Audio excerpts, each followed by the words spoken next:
La escóbula de la brújula. Dirige Jesús Callejo. Presenta David Sentinella.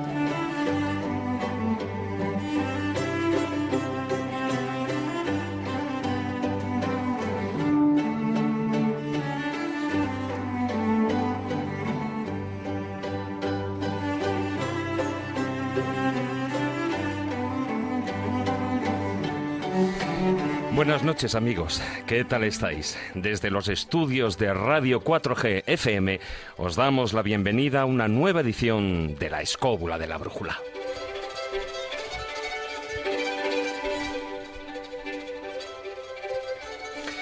Todos nos hemos planteado alguna vez la existencia de vida más allá de la muerte y de existir, si es posible, establecer una comunicación con ese otro mundo, el de los espíritus.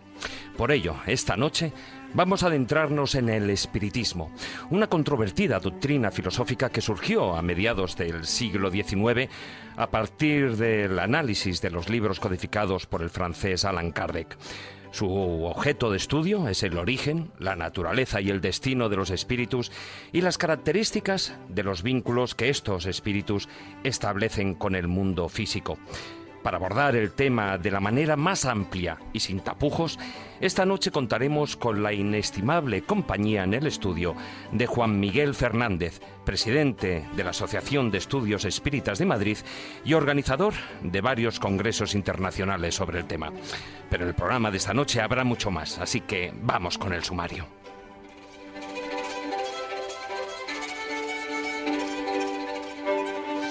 En primer lugar, estrenaremos una de las secciones nuevas de esta temporada, en la que nuestra colaboradora Marta San Mamet nos llevará de tumba en tumba para hablarnos, entre otras muchas cosas, de las curiosidades, de anécdotas que podemos encontrar en los lugares de sepelio.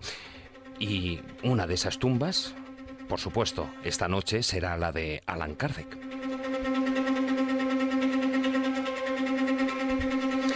Con el zurrón del caminante nos acercaremos hasta Riopar Viejo, en Albacete, y conoceremos su cementerio misterioso donde, según aseguran, tienen lugar fenómenos extraños.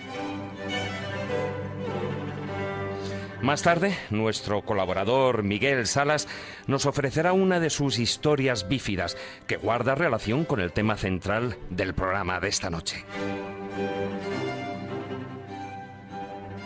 Ya en la segunda hora daremos paso al filandón, donde profundizaremos en los diferentes aspectos del espiritismo y del fenómeno mediúmnico. Y terminaremos el programa con los cuentos de Callejo y sus moralejas. Todo ello gracias a Víctor San Román, que nos acompañará a los mandos de la parte técnica. Antes de empezar, os recuerdo que tenéis 3 vías para participar a tiempo real en el programa.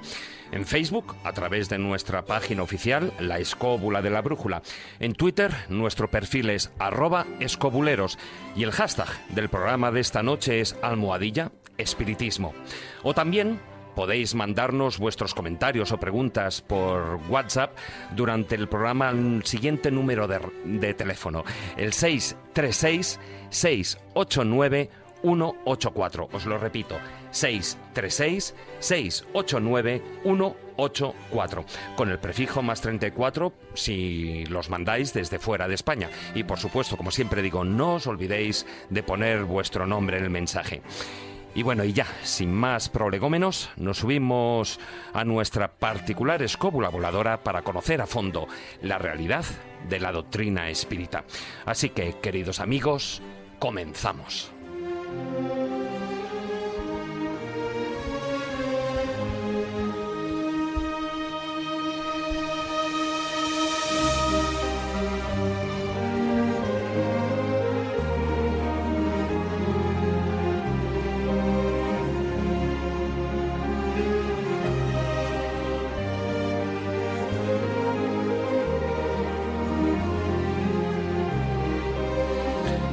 El espiritismo sostiene la existencia de los espíritus y asegura que es posible comunicarse con ellos. Pero el espiritismo no es una religión, ni se considera como tal. No tiene sacerdotes, ni templos, ni rituales. En sus reuniones tratan de entablar comunicación con los espíritus a fin de que la experiencia sea enriquecedora para ambas partes. Sin embargo, parece que la práctica espírita ha sido denostada durante las últimas décadas. La culpa de ello ha sido la realización de supuestos contactos mediúnicos en espectáculos teatrales y televisivos en los que la estafa y el fraude se ha hecho patente en innumerables ocasiones.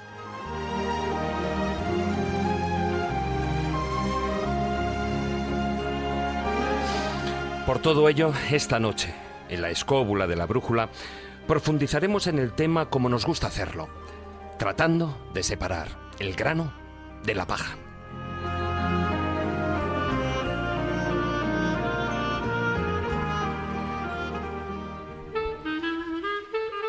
La escóbula de la brújula.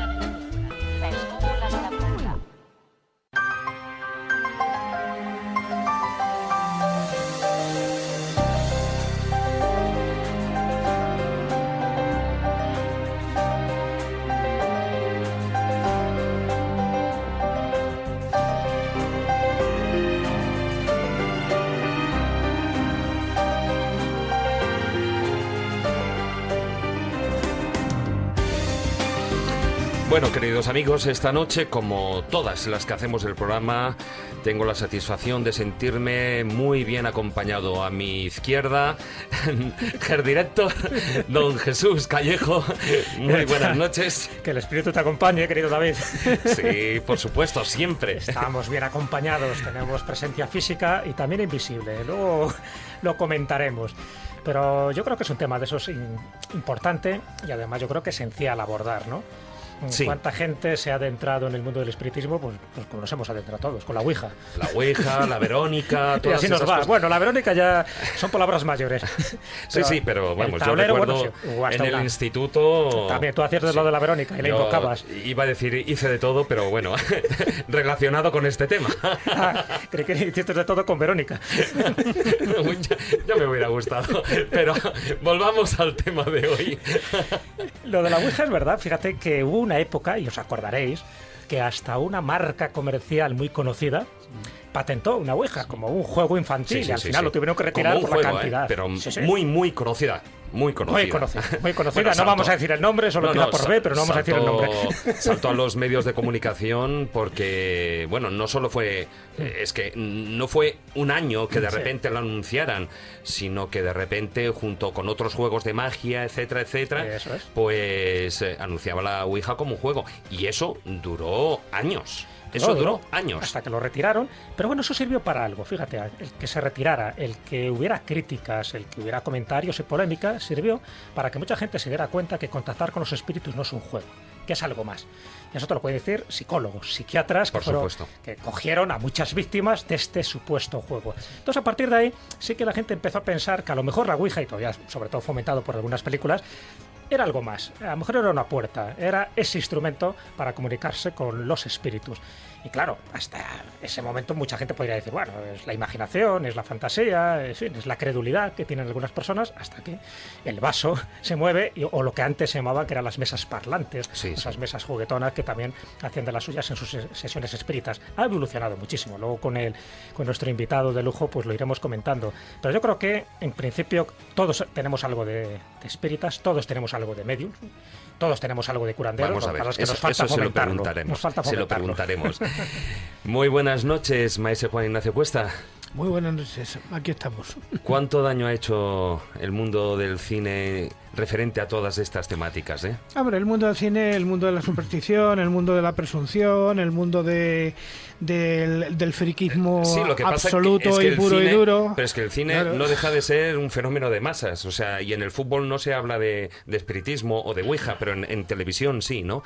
Y entonces yo creo que se han establecido una serie de puntos que, bueno, antes yo lo decía, no hay que separar el grano de la paja y lo haremos a lo largo del programa, pero que, bueno, así como han intentado plasmar algunos casos supuestamente reales del mundo del espiritismo o con ese mal llamado juego de la Ouija, también con ello han hecho mucho mal porque han tergiversado absolutamente el propósito principal de ese contacto.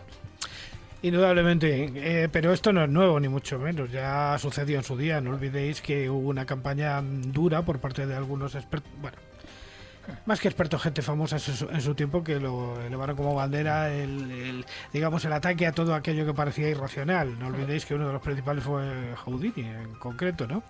Que estuvieron ahí buscando el fraude, buscando... Claro, ¿qué es lo que pasa? Que eso ha llevado a que se generaran muchos tópicos, y el tópico romántico alrededor del medium siempre nos pone en esa habitación oscura con extrañas velas, humus y cosas donde supuestamente se invocan espíritus por diversos medios y tal, que tiene tan poco que ver con la realidad, porque claro, luego es que la gente se piensa que eso es cierto, pero realmente cuando uno toma en contacto con la auténtica realidad de este fenómeno desde un punto de vista mucho más cercano a la filosofía y a la doctrina, se da cuenta de que eso no son nada más que aspectos muy marginales que tuvieron en su momento dado su espectáculo, porque es que fue hasta un espectáculo de circo, o sea, su momento, ¿no? Luego iremos hablando de todo ello. Don Miguel Salas, muy buenas noches y bienvenido aquí, porque hoy te estrenas en cuerpo y espíritu aquí en la Escóbula de la Brújula. Buenas noches, encantado de estar aquí. El cuerpo está, el espíritu ya lo veremos. Ya lo veremos, ¿no? El espíritu ha mudado. Bueno, luego ya... te tendremos, por supuesto, en esa sección en Historias Bífidas, que, bueno, aunque al final de la anterior temporada ya hicimos un pequeño anticipo, una pequeña así pruebecilla, ¿no? Pero hoy ya te estrenarás de lleno. Tú que has vivido en bastante tiempo en Oriente, por la zona, bueno, Taiwán, etcétera, ¿cómo se vive allí el fenómeno? Porque independientemente de que los chinos, bueno, en general todos los orientales son tremendamente supersticiosos, y sus religiones, ¿no? Bueno, pues también guarda mucha relación con los espíritus, pero allí el espiritismo se vive, está ahí, se vive de otra manera. Allí lo que es muy constante es la presencia de espíritus, es decir, casi todo el mundo da por hecho que ahí, acércate al micro, sí. Me arrimo al toro.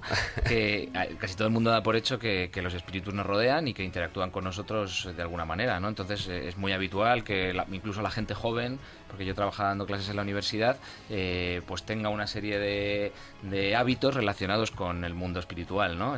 Hacer esto, no hacerlo, tener determinadas precauciones, sobre todo cuando se acerca el mes de los espíritus, el mes de los fantasmas, que por ejemplo ni siquiera se puede silbar o sacudir un manojo de llaves porque allí, ¿a qué corresponde? ¿Qué mes corresponde? Claro, son meses lunares, entonces depende del año, va variando, pero alrededor de noviembre hay un mes, el mes de los espíritus, en el que las puertas, digamos, entre un mundo y otro son bueno, más... aquí pasa el 1 y el 2 de noviembre. Efectivamente, sí. Claro. Entonces hay más, digamos, más o sea que intercambio. esas noches, cuanto menos, ya debe haber algo mágico cuando tantas tradiciones a lo largo y ancho del mundo, pues ponen en esas fechas pues ese culto a los espíritus, ese culto a los esa muertos, noche en concreto, etcétera, es verdad que esto estamos hablando de un calendario lunar y por lo tanto ahora será noviembre, otras veces a lo mejor será octubre, otra en diciembre, ¿no?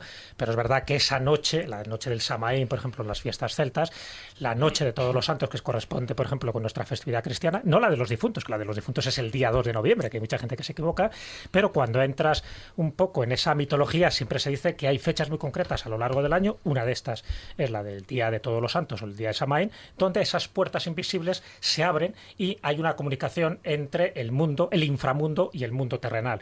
Y esa comunicación es posible sin que se corra peligro, porque esas comunicaciones también son posibles a lo largo del año, pero hay peligro. Si tú entras en comunicación con el otro mundo, corres el riesgo de quedarte ahí, o corres el riesgo de que tu tiempo se distorsione y por lo tanto al final haya una distorsión espacio-temporal. Pero hay fechas concretas donde tú no corres peligro, donde se le hacen ofrendas y, bueno, pues toda la cultura de los celtas, dejar allí cráneos pintados, música, ofrendas, velas, canciones, comida. ¿Por qué? Porque en el fondo es esa simbiosis, esa comunicación entre lo invisible, entre el mundo real y el mundo del inframundo. Sí, y ahí además entra de lleno también todo el ámbito de las supersticiones, que no deja de ser el origen, la cuna de lo que son las religiones. Pero dejarme que presente a nuestro amigo, a nuestro invitado de hoy. Muy buenas noches, Juan Miguel Fernández. Buenas noches a todos vosotros. Bienvenido a la Escóbula de la Brújula. Muchísimas gracias. Es para mí un placer el estar aquí primero con los amigos,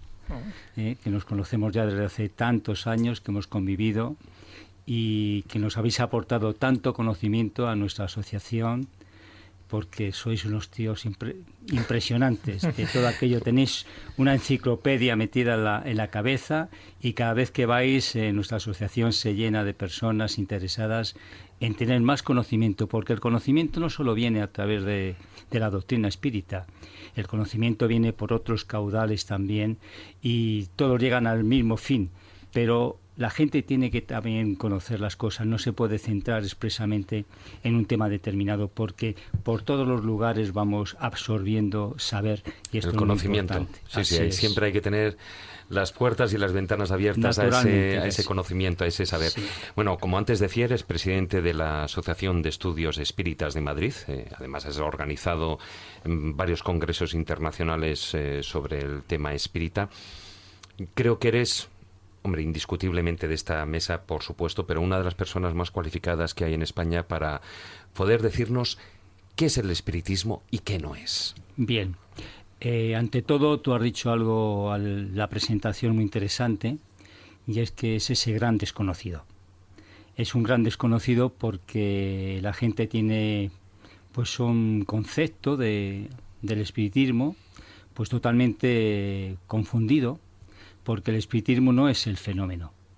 El espiritismo es precisamente ciencia, filosofía y moral ético-religiosa, y muy bien has apuntado tú cuando hablabas de que no es una religión instituida, naturalmente, porque nosotros ni tenemos ídolos, ni jerarquías, ni todas estas serie de cosas que las religiones tradicionales tienen. De hecho, perdona, tú puedes ser católico, puedes ser protestante, yo que sé, puedes ser budista, claro, y ser espiritista, no tienen por qué que enfrentarse las situaciones, porque lo que el espiritismo, la doctrina espírita nos enseña primero es analizar todas aquellas cuestiones psíquicas que la parapsicología pues intenta descifrar, pero que no entiende el concepto. Por otro lado, el aspecto filosófico, cuando el espiritismo nos enseña qué somos, de dónde venimos, hacia dónde vamos. Y luego el aspecto ético-religioso, porque nos basamos fundamentalmente en el Evangelio de Jesús. Estos tres aspectos son básicos para todos aquellos que podamos sentirnos espiritistas. Estáis hablando hace unos instantes de las reuniones y de todas estas cuestiones, de reuniones espiritistas. Hay que discernir las cuestiones. El fenómeno mediúnico ha existido desde que el hombre es hombre, porque todos somos mediums, todos tenemos sensibilidad, todos tenemos la captación de todo aquello que nos rodea, como muy bien explicaba antes Miguel.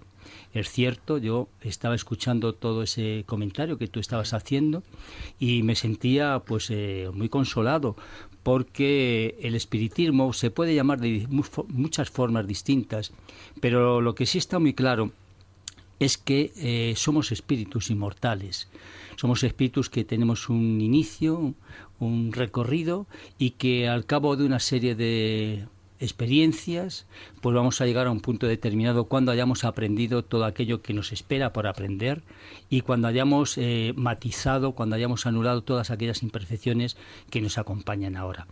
Por lo tanto, cuando las personas se reúnen para llevar a cabo una reunión mediúnica, no están realizando una reunión espiritista, no, porque espiritista no son todas las personas. Es decir, no toda la mediumnidad, claro, es espiritismo. Tú puedes ser, por ejemplo, espiritista y no ser medium, y hay otros que pueden ser medium y no ser espiritistas. Es decir, el espiritismo no tiene la patente de que todas las personas que hacen reuniones mediúnicas sean espiritistas. Los espiritistas nos destacamos fundamentalmente porque ponemos en práctica, o intentamos poner en práctica, pues todas aquellas cuestiones que la doctrina espírita nos enseña, pero hay algo mucho más importante que eso, es la transformación íntima de cada uno de nosotros, que es en lo que el espiritismo se basa, y el por qué, como muy bien explicaba antes Jesús, los espíritus se manifiestan ante nosotros, para hacernos comprender que hoy somos el resultado del ayer, de todas las experiencias que hemos tenido anteriormente, y que hoy estamos construyendo el mañana, somos los arquitectos de nuestro futuro. Con lo cual, el espiritismo es reencarnacionista. Naturalmente, porque si no fuese así, cómo podríamos comprender las diferentes situaciones que estamos viviendo cada uno. Porque hay gente que tiene muy buena salud y otros no. Porque mueren los niños a temprana edad y hay ancianos que duran hasta los 90 años. Porque tú eres rico y yo soy pobre. Porque tú eres guapo y yo soy feo. Es decir, el aspecto, si no existiese la reencarnación, habría que crearla. Pero la reencarnación viene dada por una de las leyes fundamentales de la doctrina espírita, que es la ley de causa y efecto. Que viene a ser la ley del karma. Exactamente. En Oriente se llama así y en Occidente la ley de causa-efecto. Pero tampoco olvidéis que es uno de los principios del Kybalión. O sea, que aquí estamos, digamos, en una serie de elementos universales. Claro. Porque ahora que estabas hablando, Juan Miguel, me estaba viniendo a la cabeza una idea que creo que es aclaratoria para todo el que nos esté escuchando ahora. El espírita no es un señor que esté motivado por el más allá, sino por el más acá y por su situación actual. Es una herramienta, una puerta de comunicación, es algo, un espejo, una puerta a otras cosas. Y un pero conocimiento, no es que esté pensando en el más allá. Sí, Juan Ignacio, pero es un conocimiento que nos hace cambiar la vida. Claro, indudablemente. Cuando nosotros penetramos en la doctrina espírita, naturalmente que hay gente que penetra y se sale, porque es un compromiso. Claro. Hoy en día la vida no está como para abrazar compromisos. Hoy en día la vida te marca una serie de pautas, de comportamientos, en los cuales tú no estás mucho dispuesto a dar. Y lo que nos enseñan los espíritus fundamentalmente es que tenemos que ser tolerantes, flexibles, amorosos, bondadosos. Todas estas serie de cosas que son tan contradictorias con la vida de hoy. Y que parece que están en desuso, ¿verdad? Claro, eso no se lleva. Y además, por Pensaba otro que lado, estabas hablando de la honradez. por otro lado, también lo que os tengo que decir que el espiritismo es una doctrina consoladora. Y es una doctrina consoladora porque nos está diciendo que no nacemos y morimos, sino que continuamos. Que aquellos seres que han vivido con nosotros, que han tenido esas relaciones, ese sentimiento, ese contacto, esa familia, no se ha perdido, que está al otro lado, está aquí cercano a nosotros y que con nosotros cuando partamos de aquí vamos a volvernos a reunir con ellos. Y esto es muy importante, porque sobre todo las personas mayores cuando llegan a cierta edad tienen un temor muy grande a la muerte. Y el espiritismo intenta quitar ese temor a las personas, porque el paso de la vida física a la vida espiritual no es dolorosa, es simplemente un trámite nada más. Y que vamos a despertar al otro lado de la vida, al igual que somos ahora. No existen milagros, no existen cambios fundamentales. Cada uno de nosotros vamos a seguir siendo como somos ahora. Tú, Jesús, te llevarás todo tu saber al otro lado de la vida. Tú, David, todas tus perfecciones, todas tus imperfecciones, todos tus cariños, todos tus sentimientos van a ir contigo. Juan Ignacio, todas esas fantasías que tú tienes, todo aquello te va a acompañar. Tú, Miguel, las experiencias de tus viajes, todo va a estar contigo cuando vayas al otro lado. ¿Comprendes? Yo voy a pasar al otro lado y ¿sabes a qué me voy a dedicar? A dar charlas y conferencias que me gustan. O sea, ya lo tienes claro, mira. Juegas con ventaja, ¿no? Luego hablaremos de todo lo que es el fenómeno de la mediumnidad, de cómo dicen que esos espíritus, que es ese otro lado, de todos, de los diferentes apartados dentro de la mediumnidad, porque ahí estaría la mediumnidad pictórica, la musical, la escrita, etcétera, etcétera. Pero hay 70 y tantos tipos de mediunidad distintos. Ahí es nada. Pero sí que hay un momento en el que, cuando se establece el espiritismo, y es cuando se crea. Hay una figura clave, claro, una clave, que es Allan Kardec. Exacto. ¿Cómo se...? O sea, sin profundizar excesivamente en el tema, porque me gustaría hablar en esta primera parte de lo que es también esa evolución, cómo ha ido evolucionando a lo largo del tiempo, los problemas actuales que hay dentro del espiritismo, ¿no? Por cosas que he estado mencionando en la presentación, etcétera. Pero sí que me gustaría abarcar un poquitín, ver esa parte inicial de cómo surge realmente el espiritismo y la figura de su creador, vamos. Bien. No es un creador, es un codificador. Codificador, tienes. Sí, bueno, sí. Te tengo que hablar de Kardec. No encontraba la palabra. Sí, Kardec nació en el 1804, en el mismo año que fue coronado Napoleón, en Notre Dame de París. y nació en una familia de juristas católicos. Ella desde pequeño pues fue educado con Pestalozzi, inclusive cuando Pestalozzi por sus enseñanzas tenía que visitar ciertos países de Europa.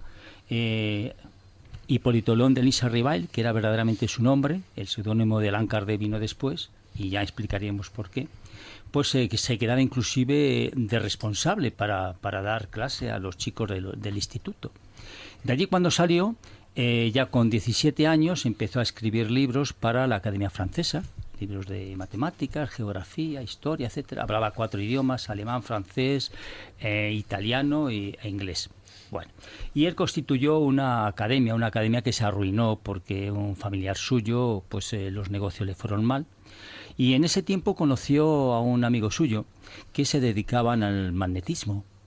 Hacía 15 años que se conocían. Y este fue la primera persona que le habló a Hipólito León de Lisarribail precisamente del movimiento de las mesas danzantes. Él era una persona pues muy rígida en ese aspecto, un pedagogo ya muy reconocido en Francia, y entonces él quiso conocer muy de cerca el fenómeno. Evidentemente asistió a varias reuniones, y en esas reuniones él se planteó, siempre desde el punto de vista de la lógica, porque es lo que ha guiado a Kardec siempre en su recorrido, el por qué aquello se movía, que una simple madera no tiene inteligencia, no se puede mover. Entonces contactaron con unas niñas que vivían en París, que tenían una serie de libros que habían recibido, de comunicaciones. Él asistió a una de las reuniones, y en esa reunión él fue citado por los espíritus para hacerle comprender que tenía un compromiso con la espiritualidad, y el compromiso era precisamente codificar todos aquellos conocimientos, aquellas preguntas y respuestas que él tenía en sus manos, en unos libros. El espiritismo es anterior a la tarde, evidentemente. Sí, claro. Y a partir de ahí, pues él empezó ya a trabajar. Fue considerado, pues como estamos comentando, el responsable de todas estas cuestiones. ¿Él era medium? No era medium. No. Él se guiaba, él hacía las preguntas, y a través de las niñas los espíritus le contestaban a él. Lo que sí hacía era enviar esas preguntas a diferentes medios y a diferentes ciudades para ver si aquellas contestaciones eran las lógicas que él preguntaba. Y entonces unificaba, es decir, desechaba aquellas que no estaban en condiciones, hasta que pues puso la edición del primer libro de los espíritus, que eran 300 y pico de preguntas solo. Posteriormente ya, el 18 de abril del año 1857, en la Galería Orleans de París, que era el núcleo intelectual más importante de toda Europa, en la Ciudad de la Luz, pues fue presentado el libro de los espíritus. Y es muy curioso porque fue un acontecimiento muy importante que tuvo sus enfrentamientos. Y tuvo sus enfrentamientos porque, si observamos el libro de los espíritus, la primera pregunta del libro de los espíritus es muy curiosa, porque hasta entonces todos personificaban a Dios.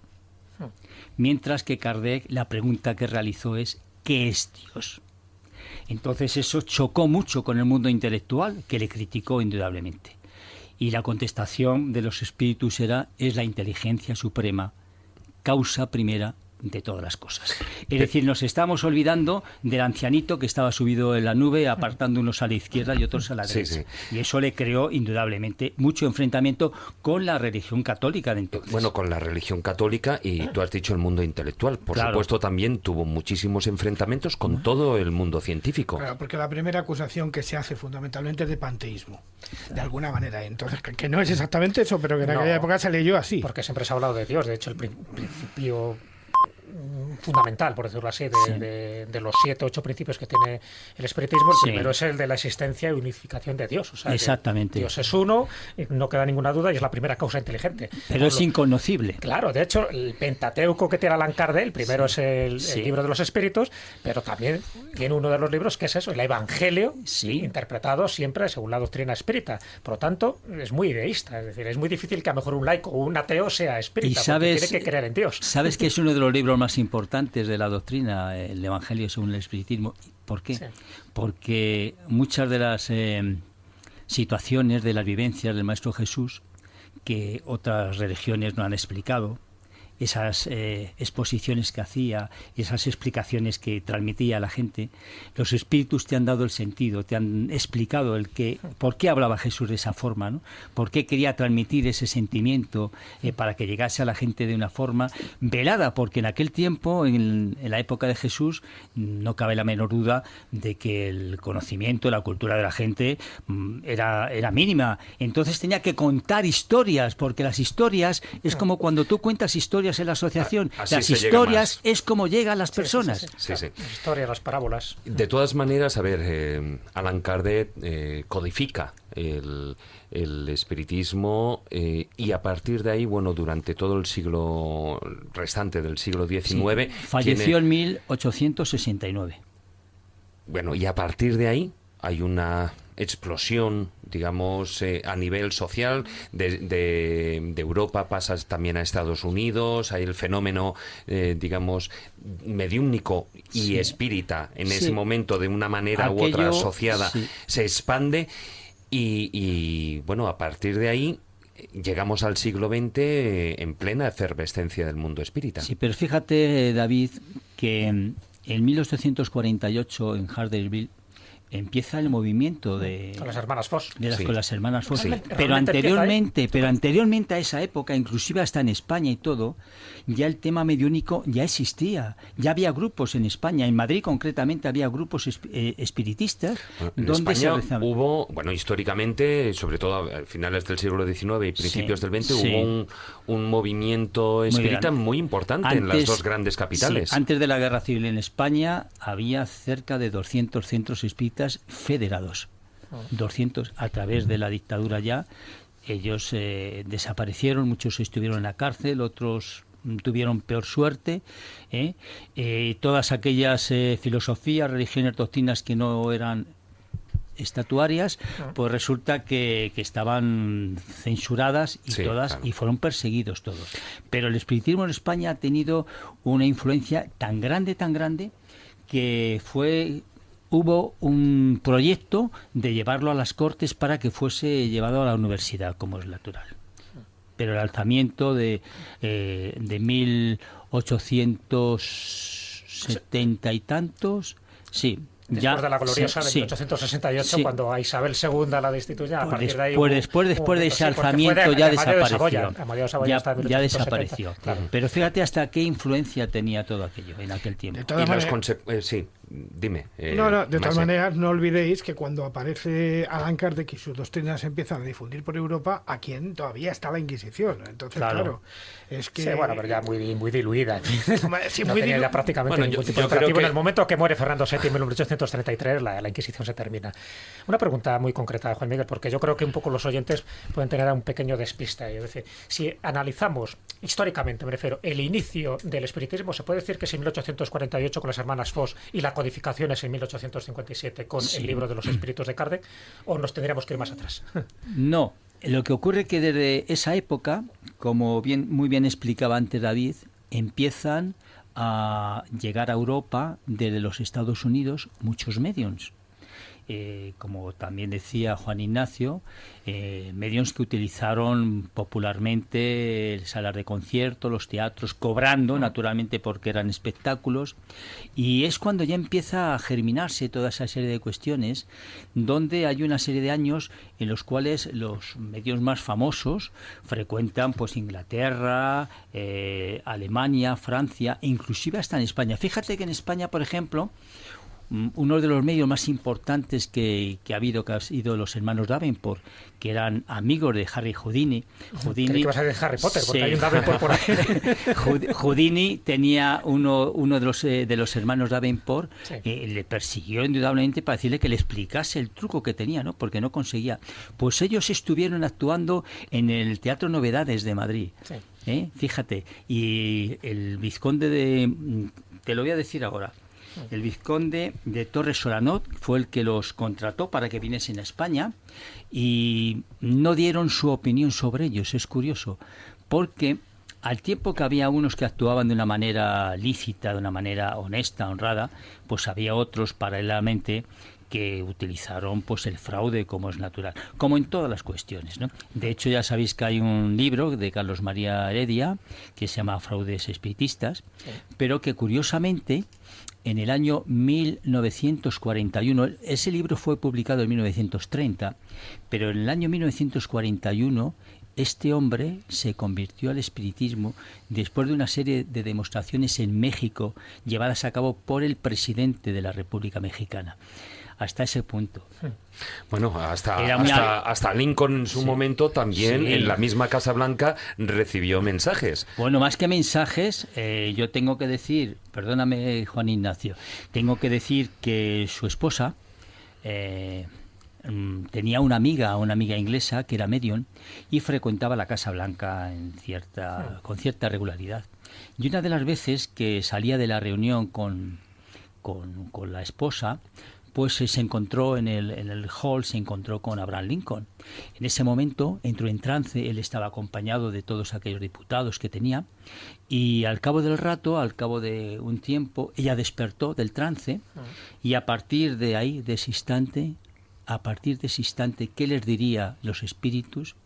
Que la ley de la esclavitud desapareció, fue llevada al Congreso. Sí. Y a partir de ese instante la esclavitud desapareció de los Estados Unidos. Es decir, que los espíritus actuaron también de esa manera. Bueno, antes hemos hablado, digo, para no alargar esta primera parte, los 40 años de dictadura en España, como tú bien estabas apuntando, tuvieron unas causas muy negativas en lo que es la doctrina espírita, en las asociaciones, en los seguidores. Se ha conseguido...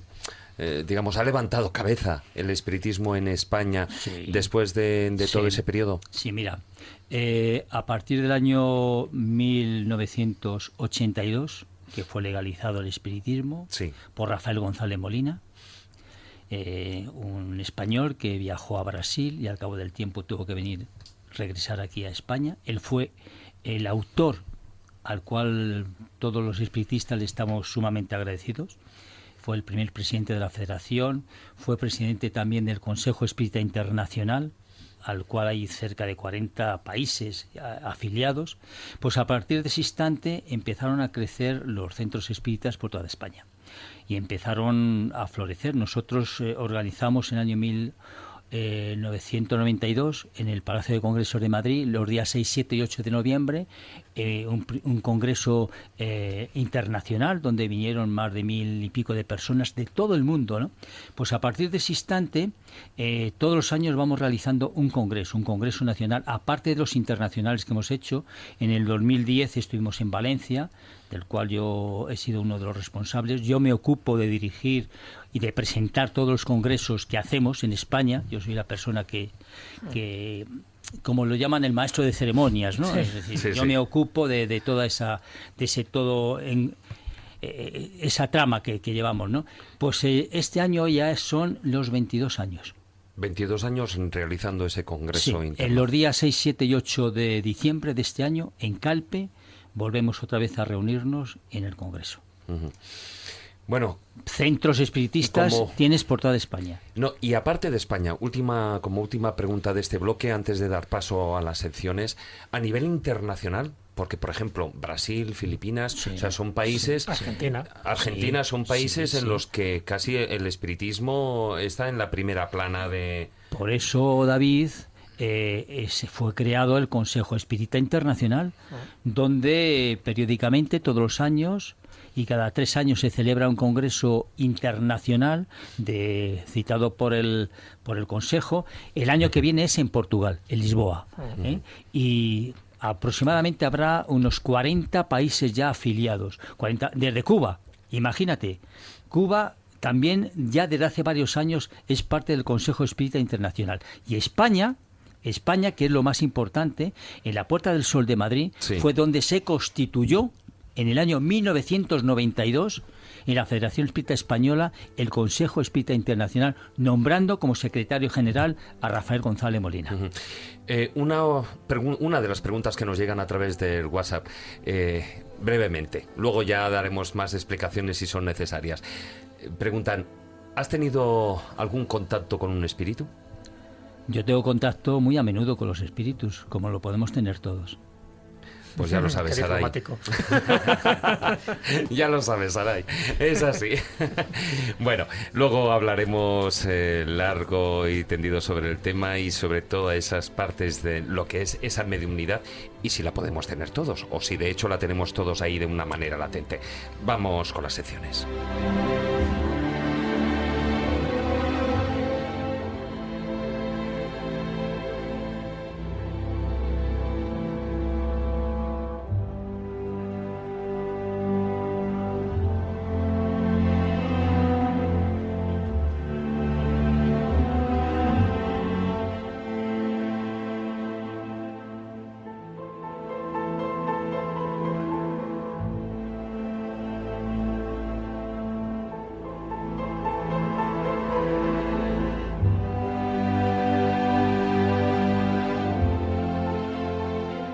La escóbula de la brújula.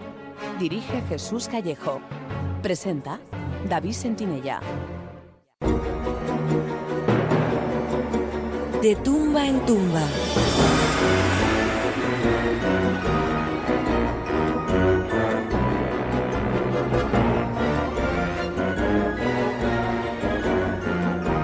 Bueno, hoy estrenamos y qué mejor día para estrenar esta sección de Tumba en Tumba que en un programa en el que hablamos del mundo del espiritismo. Muy buenas noches, Marta San Mamet.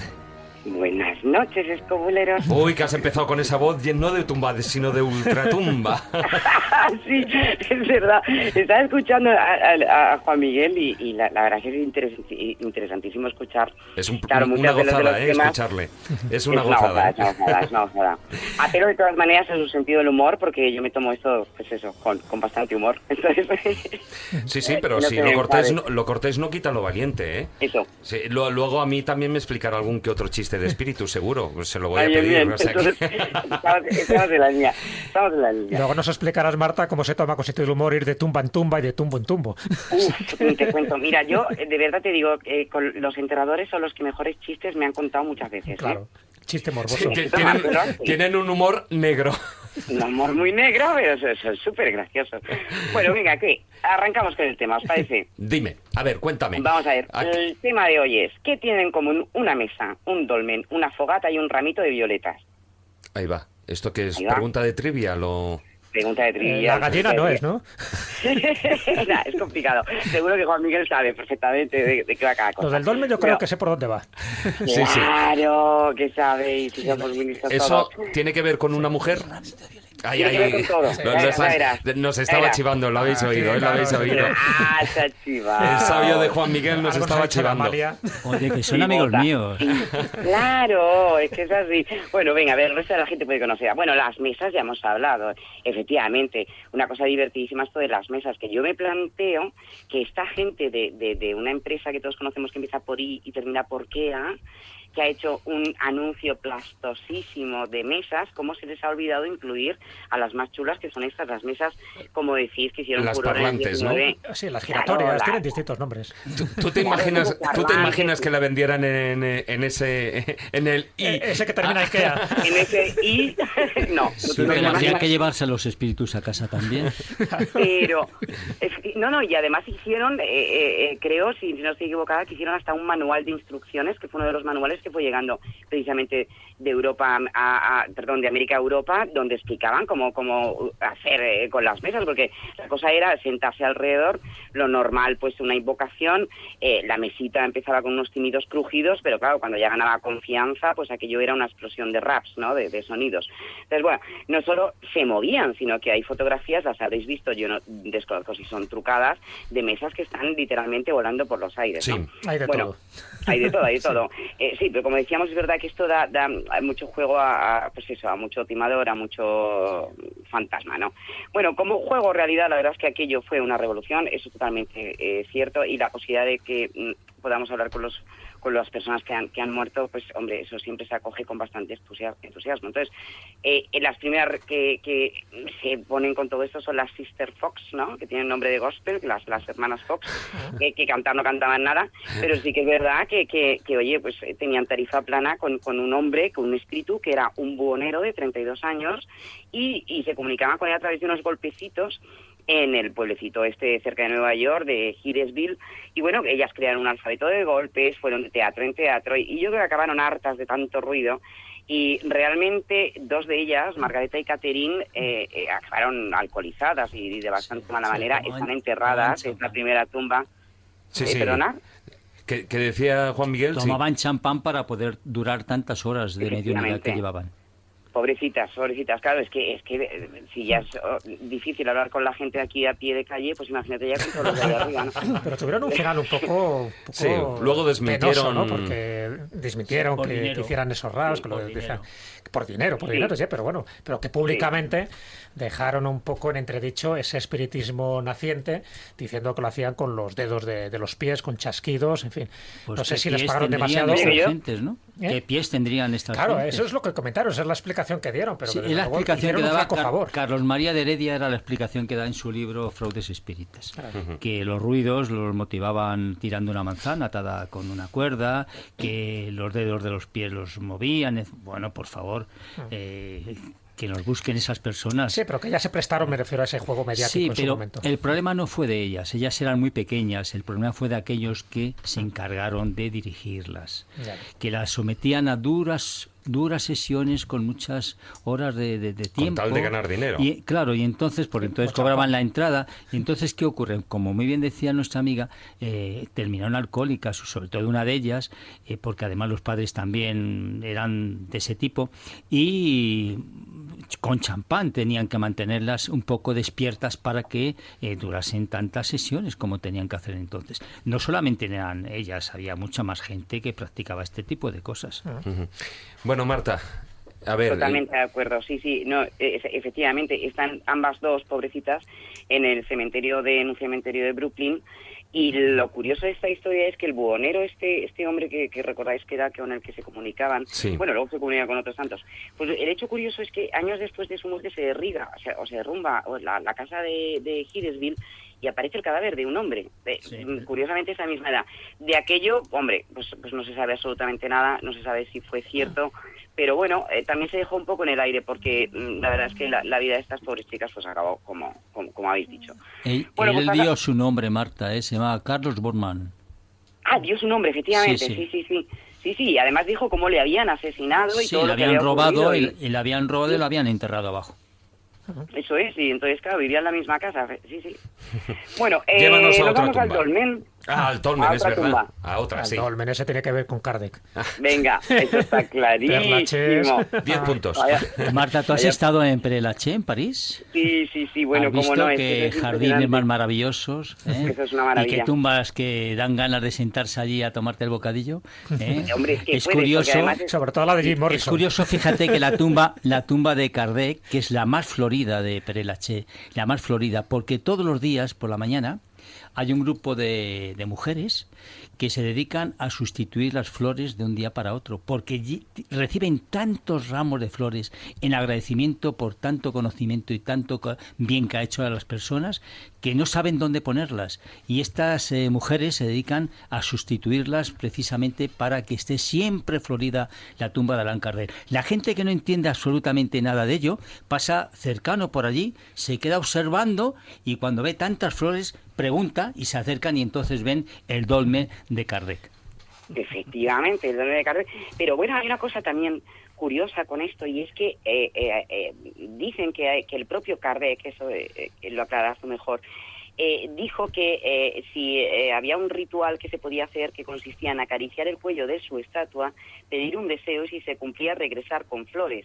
Entonces, y cuando tú vas allí, efectivamente ves a un montón de gente haciendo cola para acariciar la estatua, que es un dolmen. Efectivamente son 4 piedras bastante pesadas, una horizontal.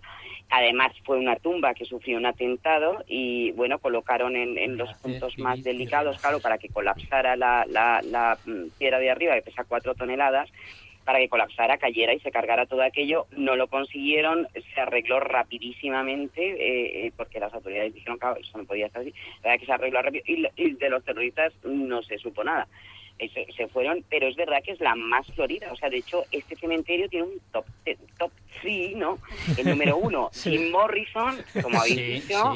Sí. Claro, el segundo, Oscar Wilde. Es que te dan y el un mapa tercero, cuando claro, entras allí. Oscar Wilde, que ya han quitado el ritual de darle un beso, porque han puesto ahí una mampara de Isadora cristal. Duncan, por ejemplo, Romy Schneider, Im Montan, Sí, etcétera. sí, muchísimos. Es que es Muchísimos. el cementerio de los artistas. Pero vamos, de todas maneras es curioso que en los cementerios pongan tantos carteles de no perros, no dar de comer a los gatos, no fotos, etcétera, ¿no? Y este es uno. La tumba de Kardec tiene un papelito que dice prohibido poner las manos en la piedra del monumento o en el busto, así como dejar objetos o velas como en un altar. Son actividades dignas de otra época que constituyen muestras de idolatría y que de ninguna manera favorecen la intersección de los espíritus del bien. Y lo firma el alcalde de París. ¡Ole tú! Yo creo que al poner este cartel... Oye, sí, ¿verdad? no, Ahí. si al final él también es espírita. Sí, yo qué sé, son cosas que te sorprenden, ¿no? Pero claro, tanto poner que no... Mira, lo que dice Jesús, la tumba más besuqueada, la de Oscar Wilde, el sobrino ha colocado un cristal y ahora ¿dónde los besos? No Claro, solamente al ¿dónde cristal, ponerse los sino al cubos? árbol que hay al lado. Claro, Sí, claro. sí, la cosa es besar. Jim Morrison, que han acabado poniendo a un segurata con cara de pocos amigos y ni con esas consiguen que... En fin, que... Las que todo pintadas lo que tiene, he ¿verdad? prohibido- Sí. Y las pero no, pintadas. Sí. Sí. Todo lo que es prohibido al final nos atrae mucho más. Entonces, bueno, la fogata está claro, el tercer auto de fe, bueno, hubieron 3, el más importante fue el de Barcelona. Efectivamente, los libros de Kardec llegan a Barcelona. José María Fernández Colavida, que es no solamente el traductor de los ejemplares, le llamaban el Kardec español, ¿no? Fue el Pues se encargó traductor de los libros de Kardec y además mantuvo Exactamente. con él una gran amistad y además una de las primeras personas, José María Fernández Colavida, que empezó con las regresiones hipnóticas. Sí, efectivamente. empezó con Y el te voy a dar la hipnotismo. fecha además del tema que me estás hablando, el auto de fe, el 9 de octubre del año 1861. Exacto. Premio. Se lo sabe todo, Juan Miguel, ten cuidado. Se lo sabe todo. Oye, pues cuando De todas formas, tenía un buen firmaron- apellido este espírita, llamarse Colavida. Sí. Estaba ya con la predestinado. vida. Era muy buena persona, además, Sí. porque ayudaba muchísimo a la gente y, Sí. y se le tiene bastante cariño. Lo que pasa que había un obispo que no le tenía ningún cariño, que era el obispo Antonio Palau, que fue el que dijo a quemarlo absolutamente todo, y luego fíjate que la gente, bueno, a ver, se organizó un tremendo follón. Pero tú sabes Iba a recoger que, las cenizas. Narta, tú sabes que eso despertó a la gente. Claro, como Porque- dijo Kardec, que dijo, pueden quemar los libros, pero no las ideas. Exactamente, Exacto. porque la gente cuando vio el acto de fe, gente que pasaba por allí sin saber qué es lo que ocurría, ya se preocupó qué es lo que habían quemado. Y entonces a partir de ese instante, los libros espíritas empezaron a distribuirse con más intensidad que antes. Fíjate, los mismos Sí, sí. espíritus contestaron, no tenéis que reclamar, porque iban a reclamar precisamente pues para indemnizarles, etcétera. El librero que había comprado el pedido de libros a Kardec, y le dijeron, no, dejarlo tal como está, porque esto es una señal para que la gente empiece a motivarse y a buscar. Sí, lo que pasa que el obispo era un poco cara, ¿no? Porque parece que a los 9 meses, después de esta fogata, fallece o desencarna, como decís vosotros, y se presenta en espíritu arrepentido entonando un pobre de mí, valorando el trabajo de Colavida, cuando Claro. le había hecho un poco la vida imposible, ¿no? Esto sí que es un poco sorprendente. Que luego... No es sorprendente porque posiblemente él, que pensaba que no iba a existir nada después, pues se dio cuenta de que era exactamente el mismo antes y después. Claro, sí, efectivamente. Bueno, no hemos dicho que Colavida está enterrado en Montjuic, en Barcelona, Sí, ¿eh? Barcelona. Que es importante, efectivamente. Y Los que también... espiritistas en su día, hace ya unos años, actualizamos lógicamente la tumba de José María Fernández Colavida, así como la de otra persona de la cual vas a hablar. ¡Ey, cómo lo Y sabes! ahí tiene que ver la Oye, flor, ¿no? Ay, tiene que ver la flor. Sí, además es bonito porque de algo cuando me resta- servirá ser vidente. Eso digo yo, desde luego. También quiero que se pegue algo a mí, que no me vendría mal. Bueno, Pero como Marta, dices, que no te estamos dejando ahora. No, que va, lo que no quiero es extenderme mucho. Venga. Porque claro, yo me puedo enrollar aquí me estoy hasta que termine el programa y claro, me dais una patada. Bueno, efectivamente, es muy bonito además el epitafio con la vida porque pusisteis, aquí yace la envoltura corporal de un hombre honrado, ¿no? Es muy bonito que te pongan un hombre honrado, ¿no? En la tumba, eso es una cosa que a todos nos encantaría. Creo que con la vida es el que decía que no había que poner ningún adjetivo al espiritismo, que no hay un espiritismo cristiano, ni musulmán, ni judío, sino que el espiritismo es punto, espiritismo y tal cual, ¿no? Y además creo que el que fue el director de la primera revista espírita fue... De la revista Bueno. de psicología. Bueno, a ver, háblanos de Amalia, Venga. que estás Venga, vamos a deseando. rematar. Amalia Domingo Soler. ¿Quién me escribía mis flores? No, ¿quién me mandaba comer canciones de radio? Algo de Voy a poner. primavera, ¿no? Pero lo siento, estamos en otoño, no vale ahora. Venga, de acuerdo. Antes de que hables de Amalia, claro, hablar de Amalia es algo para los espiritistas, pues hablar de nuestra madre prácticamente, de nuestra madre espiritual. Actualmente sigue trabajando en el plano espiritual, apoyando a los grupos espíritas que se crean, se manifieste a través de algunas reuniones mediúnicas, pero fundamentalmente Amalia siempre en todos los congresos, en todas las reuniones que podamos tener a nivel importante, no a nivel privado, siempre está presente y siempre deja algún escrito a través de la psicografía de, pues por ejemplo, de Divaldo, o como la ha dejado a través de Juan Antonio Durante o de Raúl Teixeira, de todos aquellos mediums, entrecomillados mediums, que verdaderamente sienten en su interior la necesidad de transmitir el conocimiento del mundo espiritual. Vaya prólogo que te ha hecho, ¿eh? Yo ahora mismo estaba diciendo, bueno, pues ya, fin. Terminé. Tienes 3 minutos. No, 3 minutos, nada, muy cerquita de Colavida, exactamente a 15 metros, está efectivamente la que llamaban la cronista de los pobres, Amalia Domingo Soler. Uno de sus libros de poesía lo llamó ella Ramito de Violeta. Es complicado encontrar en Montjuïc, que son 160.000 tumbas, es complicado encontrar su nicho, pero bueno, os puedo decir que está en la vía San Carlos, bueno, el piso segundo y tal. Lo triste de toda esta historia, que igual que con la vida, es que ahora, aunque los muros los han quitado, ¿no? Pero sí que estaba en la antigua zona extramuros destinada a disidentes, bichos raros, un poco la gente que no comulgaba con el credo católico, ¿no? Eso sí que es verdad. Bueno, Amalia es fantástica porque es verdad que no solamente se dedicaba a hablar con los espíritus, sino que además fue una de las grandes defensoras de la escuela laica, pública, mixta y gratuita, en una época en la que la mujer, bueno, ahora tampoco, pero realmente aquello era mucho peor. Y fue bastante valiente. Ella escribió un poema y lo leyó frente a la tumba de Colavida, en una época en la que la curia prohibía a las mujeres acompañar al féretro al cementerio, que esto la gente se le ha olvidado, pues que las mujeres no podían ir ni a los cementerios. Bueno, pues ella escribió esta poesía y desde luego la leyó a viva voz, demostrando la torería, ¿no?, que tenía.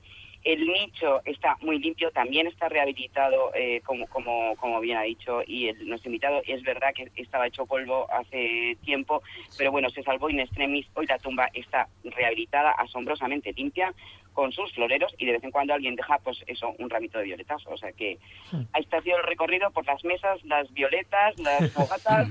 Oye, pero yo puedo acabar con un epitafio, si queréis. Vale, a ver, y después te haré una pregunta. Las que quieras, pero el epitafio... Una en especial. A ver, el Perfecto. epitafio. Vale, el epitafio es fenomenal porque está en este cementerio y es que es uno de mis preferidos. Es de la familia FF, iba a decir esto, pero vamos a permitir que un poco el anonimato. Y me encanta porque dice: mi última diligencia, : que os zurzan. Qué buena. Está bien. Qué buena. Bueno, Que tampoco está mal, dime. y aquí una... Bueno, a ver, dime. No, yo quería dime tú, comentarle a pregunta, Marta... No, espera. Yo terminé. Espera un momento. Quería Sí. comentarle a Marta que Amalia Domingo Soler, aparte de ser una mujer extraordinaria, tuvo muchos enfrentamientos con sacerdotes católicos, en los cuales en la prensa semana a semana iban enfrentándose ambos, y verdaderamente era la situación de comentarios en toda España los enfrentamientos entre Amalia Domingo Soler y la Iglesia Católica. Y más encima teniendo como guía espiritual al padre Germán, que eso yo sé que le causó ciertos problemas. Marta, tenemos uno de los mensajes que dice que es fan desde ya de Tumba en Tumba. Dice, la parca nos gana la guerra, pero la batalla del humor es nuestra. Y hace la pregunta. Bueno, el mensaje es de Ainara y dice, ¿algún espíritu se ha comunicado contigo con tanta visita a los cementerios? Ay, ¿qué más quisiera yo? No, pero están invitados.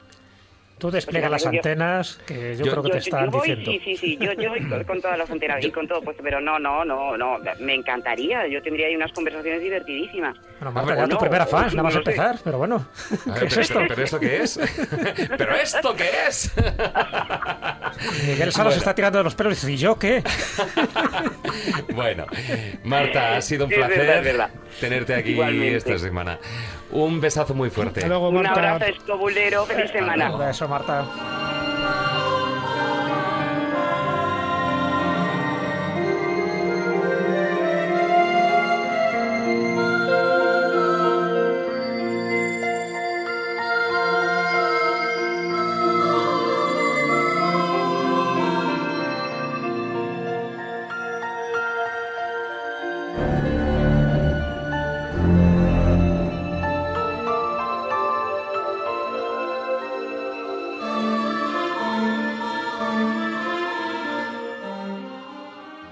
Historia, leyendas, misterio, lugares mágicos. La escóbula de la brújula.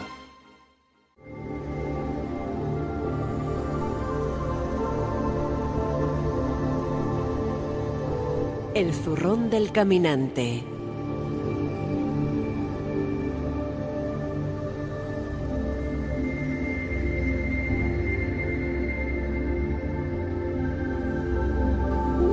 Y seguimos, bueno, con los cementerios casi, porque nos vamos a tierras albaceteñas donde ahí hay un pueblo que ya dentro del... Así como muchas veces nos hablas de pueblos que no hay nadie que los conozca de aquí de la mesa y siempre... Bueno, esta vez Riopar sí que lo conocemos, Sí, menos mal. En esta ocasión sí. En esta ocasión, en Riopar Viejo, vamos, ya se ha convertido, como quien dice, en un lugar de peregrinaje para muchos investigadores del mundo del misterio.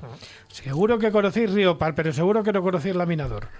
Laminador, todo el parque natural, ¿no? Está al lado. Claro. Bueno, Riopar Viejo es un pueblo... Parque de atracciones muy bueno, Laminador, sí. Riopar Viejo es un pueblo precioso de estos extraordinariamente pintorescos. Ay, madre mía. Que se ha atragantado la vida. Claro, es que os dedicáis a contar chistes. Que de re, mientras bebe. ¿Que me matas, Jesús? Que te lo esperabas ese, ¿eh? No me has dejado tragar aquí el agua. Bueno, pues os cuento. Riopar Viejo es uno de estos pueblos que podíamos catalogar de extraordinariamente pintorescos. Es el típico pueblo que está en una colina. Evidentemente, como todos los pueblos que están en lo alto de una colina, tenemos que atribuirles un origen muy antiguo, posiblemente ibérico, incluso con algunas aportaciones posteriormente visigodas, bizantinas y, por supuesto, árabes. Bueno, árabes, musulmanas. Vamos a no decir cosas raras. Bien, Riopar fue importante en la Edad Media porque estaba justamente en una de las zonas más interesantes en aquellos momentos para digamos, el control de la península ibérica, que es la zona donde se juntan los grandes ríos que forman la cuenca quizá más importante del sur de España, que es los que juntan al río Mundo con el nacimiento del Guadalquivir y con el Segura. Y añadiéndoles otros ríos de la zona, como por ejemplo el Guadalaviar. Y el nacimiento del río Mundo, que es el que está Y muy el cerca, es uno de los nacimiento- lugares más bonitos de España, Sí. por lo menos de esa parte de España. Hombre, ¿no? es un lugar verdaderamente espectacular, pero vamos a hablar ahora de todo esto. Riopar Viejo, vayamos a su cementerio, vayamos a su castillo. Tiene un castillo en la parte superior que fue conquistado, reconquistado y desconquistado en numerosas ocasiones, que al final terminó en manos de un particular y que ahora actualmente es el cementerio de los que, digamos, no están dentro de la de la ortodoxia católica, porque ahí entierran, además entierra, y a veces con una cruz ignota, a muchísima gente, pues de una manera extraña. Y este es el que se ha hecho famoso en los últimos años por la aparición de una serie de fenómenos extraños y sobre todo por la grabación de una serie de psicofonías con la que se supone que los que andan por aquella zona pues se comunican de alguna manera. Avistamientos de luces, cosas extrañísimas, y en la iglesia cercana, que está muy cerquita de la puerta, una iglesia que tiene su origen, tiene un origen muy antiguo, pero la factura actual sería del siglo XV, donde han aparecido una serie de extraordinarias pinturas mozárabes. Se han visto una serie de fenómenos, de raps precisamente, sobre todo de movimiento de bancos. Yo no lo sabía, pero cuando me enseñaron las fotos me quedé absolutamente espeluznado, porque efectivamente los bancos se mueven allí. Pero bueno, esos son como lo de los ataúdes de los Barbados, ¿no? Bueno, que no aparecen, pero dentro de la iglesia. Sí, lo que pasa es que solo te enterabas cuando abrías el panteón y veías que estaba todo en este caso, cuando abres la iglesia, ¿no? El que se mueva un banco tiene mérito, ¿eh? Sí, bueno. De todas maneras, aparte del anecdotario paranormal y estas cosas, efectivamente, como decíais, estamos en una zona de las más bellas de toda España, porque muy cerquita está el que llaman el reventón, que es uno de los fenómenos, digamos, geológicos más impactantes de toda la península ibérica, y es que consiste que una auténtica esponja que ocupa lo que se llama el calar del mundo, de repente desagua en un agujero mínimo que está en una pared de 300 metros en un fenómeno de colmatación de un sifón interior de una manera espectacular. Pega un reventón aquello, precisamente por eso se llama el reventón, y sale el agua cayendo por toda aquella pared de 300 metros, creando un biotopo verdaderamente extraordinario, donde vamos a encontrar hasta 54 endemismos. Fijaros qué curioso, que están directamente relacionados con el agua y con el sistema hídrico de la zona. Yo como espeleólogo pues he estado en algunas de las cuevas de la zona, porque actualmente entrar en el calar del mundo no está permitido por el reventón. Sí se puede acceder mediante otras cuevas, como por ejemplo la de Espelunca, la sima de Espelunca y algunas así. No olvidemos que es un sistema que tiene topografiados unos 80 kilómetros aproximadamente. Yo la última carta que tengo del sitio eran 68 kilómetros. Ahora me constatan que ya tienen hasta 80, claro, 80 kilómetros de aguas interiores del calar del mundo, hombre, son fundamentales, y todos, algunos de ellos, lógicamente, salen en este famoso reventón. Y esta zona es también importante por un personaje misterioso que vino a España, un alemán que se llamaba Hans Gruber, Grafner, es que no lo pronuncio muy bien, que un metalúrgico alemán que se vino a España, digamos, siguiendo las subvenciones que daban los reyes borbones en la época, en concreto Carlos III, a explotar unas minas de calamina que habían aparecido en la zona de Riópar, en el pueblo que llaman El Laminador, que está muy cerquita, lógicamente, de Riópar Viejo. El tal Grauner creó allí toda una industria con muchísimos problemas, porque hubo una serie de litigios entre la corona española, los concejos de Riópar y de Albacete y de todas aquellas zonas, pero realmente creó una industria verdaderamente portentosa de piezas de latón que alimentaron todas las iglesias de España de incensarios, candelabros y todo tipo de ornamentos durante muchísimo tiempo, y que sigue funcionando, aunque ya solamente a nivel turístico. Pero se cuenta que del empeño que tuvo este hombre fundamentalmente en prácticamente desmochar todos los montes del lugar en función de aquella industria, porque hay algo misterioso alrededor de Grauner. Y lo misterioso es por qué tenía ese empeño en explotar aquellas minas y en crear aquella industria, cuando realmente se sospecha que no había calamina suficiente como corresponde a todo lo que salió de aquella fábrica. Se supone que en un momento dado debió traer calamina a través de Cartagena de otras partes para poder mantener aquella industria. ¿Qué es lo que quería en aquella zona? Hay un grupo en la zona porque hay algo interesante de saber, y es que Grauner trajo una serie de ingenieros alemanes, una serie de expertos alemanes, trabajadores del metal, que se dedicaron, evidentemente muy rubitos y con los ojos muy azules, que se dedicaron a confraternizar con las albaceteñas, y entonces llenaron toda la zona de hijitos, de teutonitos, efectivamente, que todavía incluso conservan los apellidos alemanes de aquel tiempo.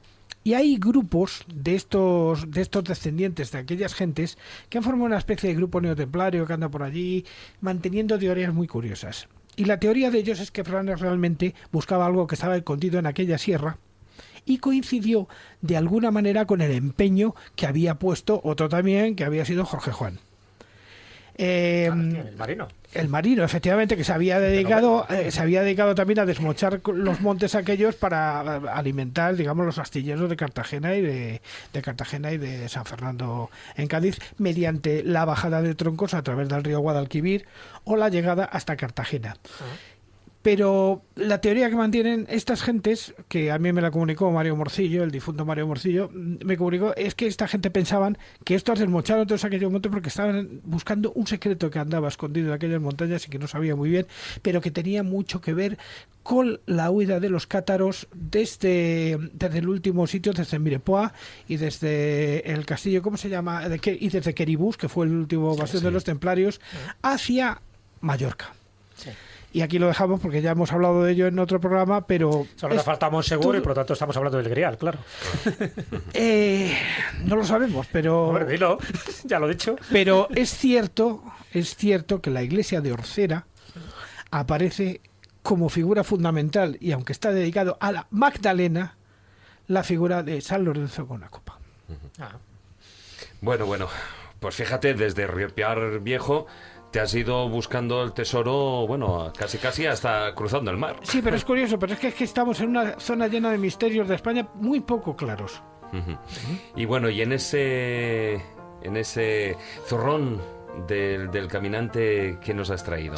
Pues traigo una cosa que compuso Mozart, o que inspiró Mozart 60 años después de muerto, a un medium que ahora mismo no recuerdo el nombre, lo tienes tú por ahí, porque es que ese nombre... 60 años después. Sí, ¿cómo se llama? Denich o algo así, ¿no? Sí. ¿Tú lo sabes, Juan Miguel? Yo lo que sí sé es que Mozart, que se ha comunicado ya varias veces, vive en Venus. Toma. Titular, ¿eh?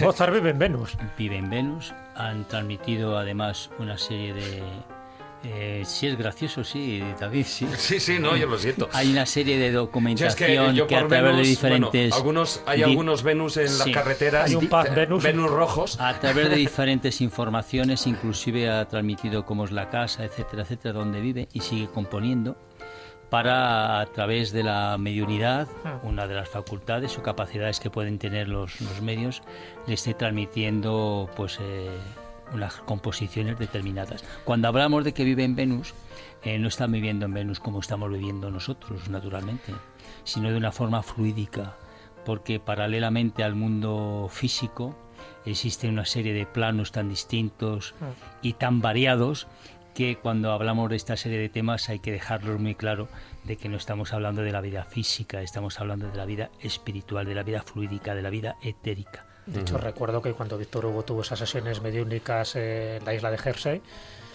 varios de los espíritus que contactaron con él decían que estaban en Júpiter y en Mercurio, o sea que los planetas del sistema solar sí forman parte de estas comunicaciones. Júpiter es uno de los planetas más ascendidos que existen. Tú has comentado... Esta sinfonía que estáis escuchando, inspirada 60 años después de su muerte, esta sonata al músico del no recuerdo su nombre impronunciable, si es capaz de decirlo, bueno, ya lo diremos, lo pondremos en nuestra página web. Esta sonata sonó y se estrenó en París en 1856. Bueno, luego hablaremos de otros mediums. Por cierto, músicos, que anteriormente al estreno se le pasó a diversos músicos sin contarles de dónde había procedido la partitura y todos dijeron, hombre, pues suena a Mozart. Pero Mozart de juventud, ¿eh? Muy simple esta música.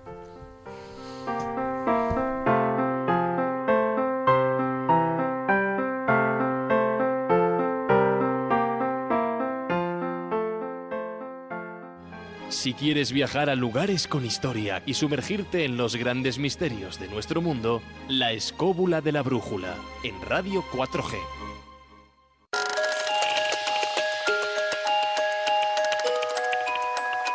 Historias bífidas.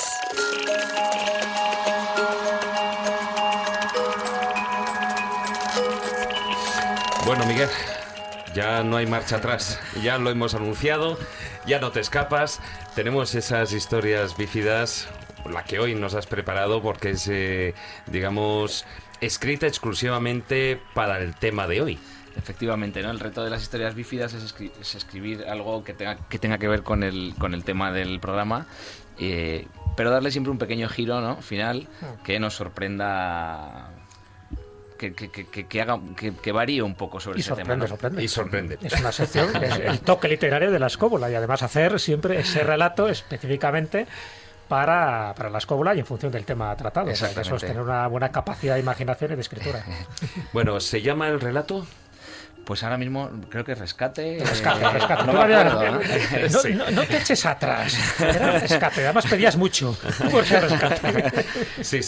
Vamos con en Rescate. ¿Quieres apuntar antes alguna cosa más? Nada. No te pongas rojo. No. Qué malo soy. Bueno, pues vamos a escucharlo, ese relato, y seguro que os va a sorprender.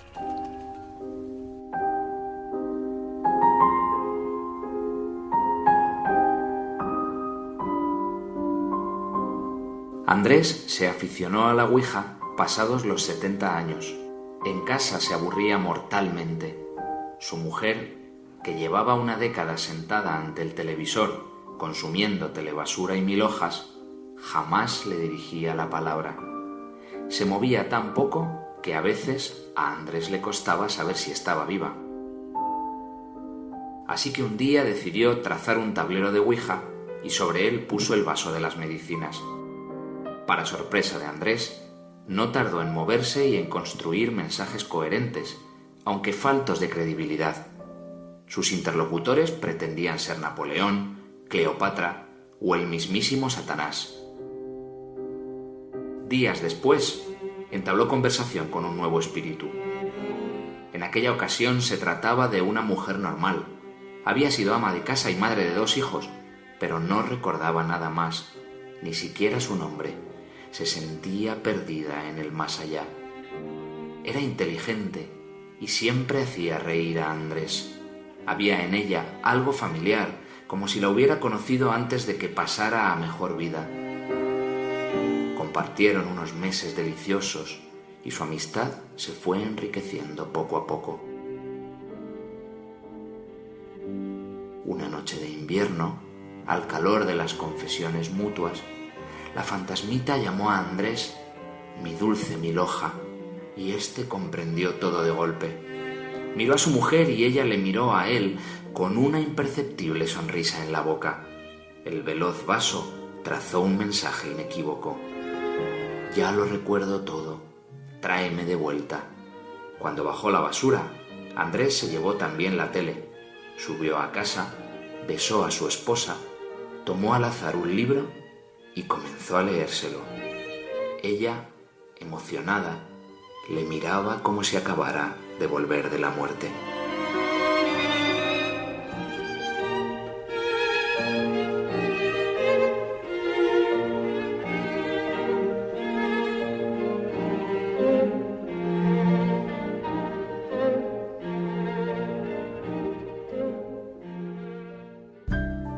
La escóbula de la brújula. Dirige Jesús Callejo. Presenta David Sentinella.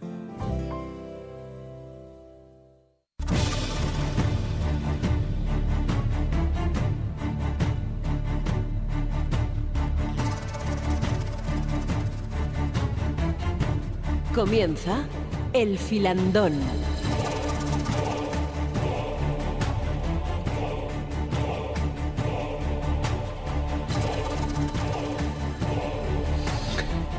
Cuando son las 11:18 de la noche, entramos en el espacio del Filandón, y me gustaría plantearlo al principio, como tú antes bien decías, Juan Miguel. Existen muchos sistemas de mediumnidad, ¿no? Pero me gustaría abarcar 3 principales, que es el pictórico, el musical y el de la escritura, ¿no?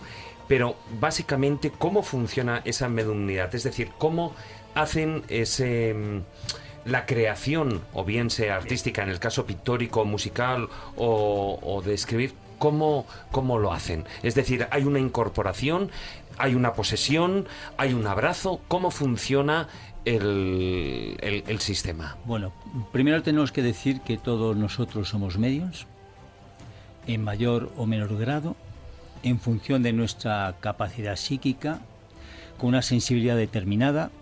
Hay personas que naturalmente no lo aprecian, sin embargo hay otras que sí tienen esa posibilidad de captar la presencia de los espíritus, que son aquellos que nos rodean. El medium es una persona que tiene la facultad de estar entre dos mundos, el mundo físico y el mundo espiritual. Es un punto de unión entre los dos mundos tan diferentes. Bien, cuando la persona tiene esa capacidad ya, cuando ha desenvuelto verdaderamente, cuando está educado mediúnicamente, hay una serie de pasos determinados necesarios para llegar al trance mediúnico. Son 5 fundamentalmente. Primero, la percepción de fluidos, es decir, nosotros captamos que en el ambiente donde estamos, que hemos creado a base de serenidad, de tranquilidad, de buena armonía, notamos presencias a nuestro alrededor. Vemos la presencia de un espíritu que se nos aproxima hacia donde nosotros estamos. Después el espíritu llega con el contacto, es decir, su cuerpo periespiritual contacta con el nuestro a través de las moléculas periespirituales, nos envuelve, como tú me comentabas antes, como si nos abrazase, no penetra dentro de nosotros, sino simplemente su cuerpo periespiritual contacta con el nuestro, y en ese momento en el cual sus moléculas se contagian con las nuestras es cuando llega la manifestación. Es un proceso que se hace automáticamente, pero para aquellas personas que nosotros enseñamos el desarrollo de la mediunidad en nuestra asociación, son los pasos que vamos marcándoles para que ellos vayan asimilándolos y concentrándose en ese tema. En el aspecto tanto de la pintura como de la música, como de la escritura, es el mismo sistema. Nosotros que tenemos tanta relación y tanta amistad, por ejemplo, con José Medrado, sí, es un medium pictórico, viene en todas las enciclopedias, sus capacidades psíquicas y pictóricas están sobradamente demostradas de que son así. Yo tengo un cuadro suyo. Ya lo sé. Que recibe a los pintores, a los últimos. Sí. Pues es, dicho por él, es como si estuviese al lado. Él siente que está envuelto, y entonces el espíritu se ocupa precisamente de todo su cuerpo físico y le maneja, y él no tiene absolutamente ninguna concepción de pintura. Horrible. Sí, además es curioso porque, bueno, hay que verle. Dentro de esas 3 mediunidades que tú has dicho, la más espectacular es esa.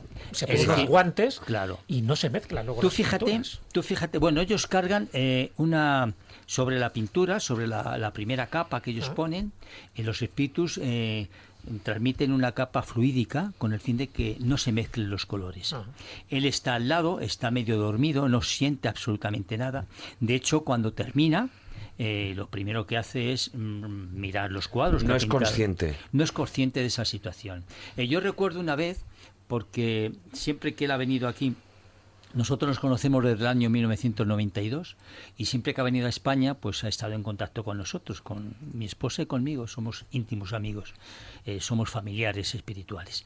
Pues nosotros nos ocupamos siempre de llevar el tiempo de que tarda en pintar un cuadro de 3, 4, 5 o 6 minutos como máximo, y decir quién es el autor de la obra, ¿no? Pues una de las veces recuerdo que uno de los cuadros que pintó, yo vi la firma, y cuando di el tiempo, 4 minutos 58, Monet, el espíritu, ya encarnado en José, me miró de una manera desafiante y me dijo: ¡Manet! ¡Manet! Es que eso es un fallo, ¿eh? Esa vocal cambia mucho.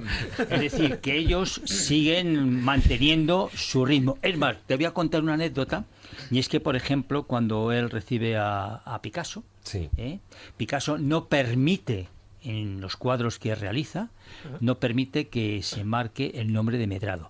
Cuando tú, el cuadro que tú puedes tener en casa, sí puede ser un Renoir, es un Monet, Monet precioso, por Medrado. Claro, ¿no? exactamente. Pues cuando pinta los cuadros de Picasso, no permite solo que ponga pone Picasso. Picasso solo. Tengo fotografías de ello. Exactamente. Pero vamos a poner una música que yo creo que a todos los oyentes les va a recordar unas imágenes absolutamente alucinantes, pictóricas, un montaje realizado en vídeo, que fue, bueno, una serie documental buenísima, En busca del misterio, realizado por Fernando Jiménez del Oso y Juanjo Benítez juntos, ahí es nada, y era el pintor, efectivamente, era Gasparetto.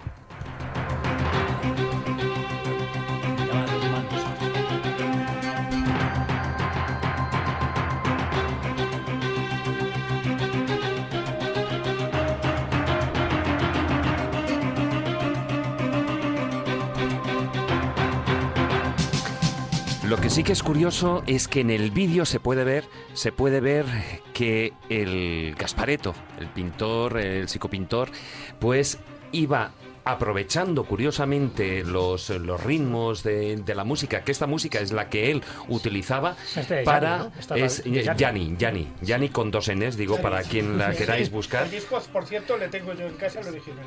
Sí. Bueno, pues Gasparetto aprovechaba los golpes musicales porque decía que a través de esa música conseguía entrar en mayor sintonía. Eso es uno de los sistemas, o sea, ¿cómo funciona? Sí, Medrado también utiliza la música a la hora de pintar, ¿eh? Los impresionistas necesitan precisamente de esa vibración, de ese estado que él suele realizar, y normalmente él lleva la música que quiere que se le ponga. Ahora, además, últimamente Medrado ha incorporado la escultura.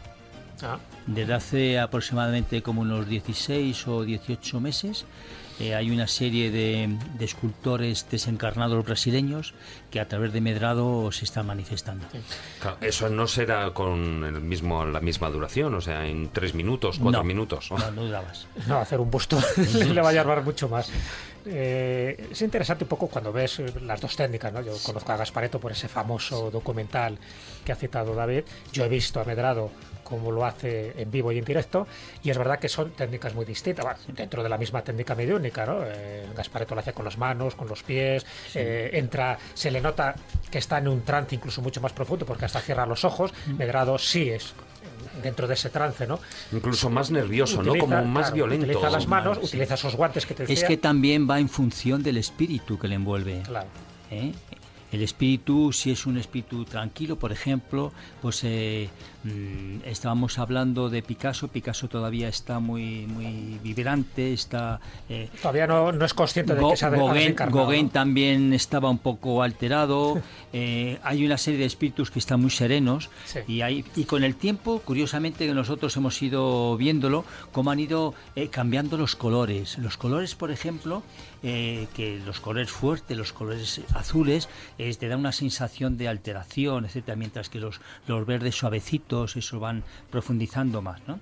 Claro, ellos, para quienes no hayáis tenido la oportunidad de ver cómo funcionan, ellos tienen el lienzo delante y alrededor del lienzo tienen ubicadas todas las pinturas, los óleos, y ellos etcétera. No saben dónde están las pinturas.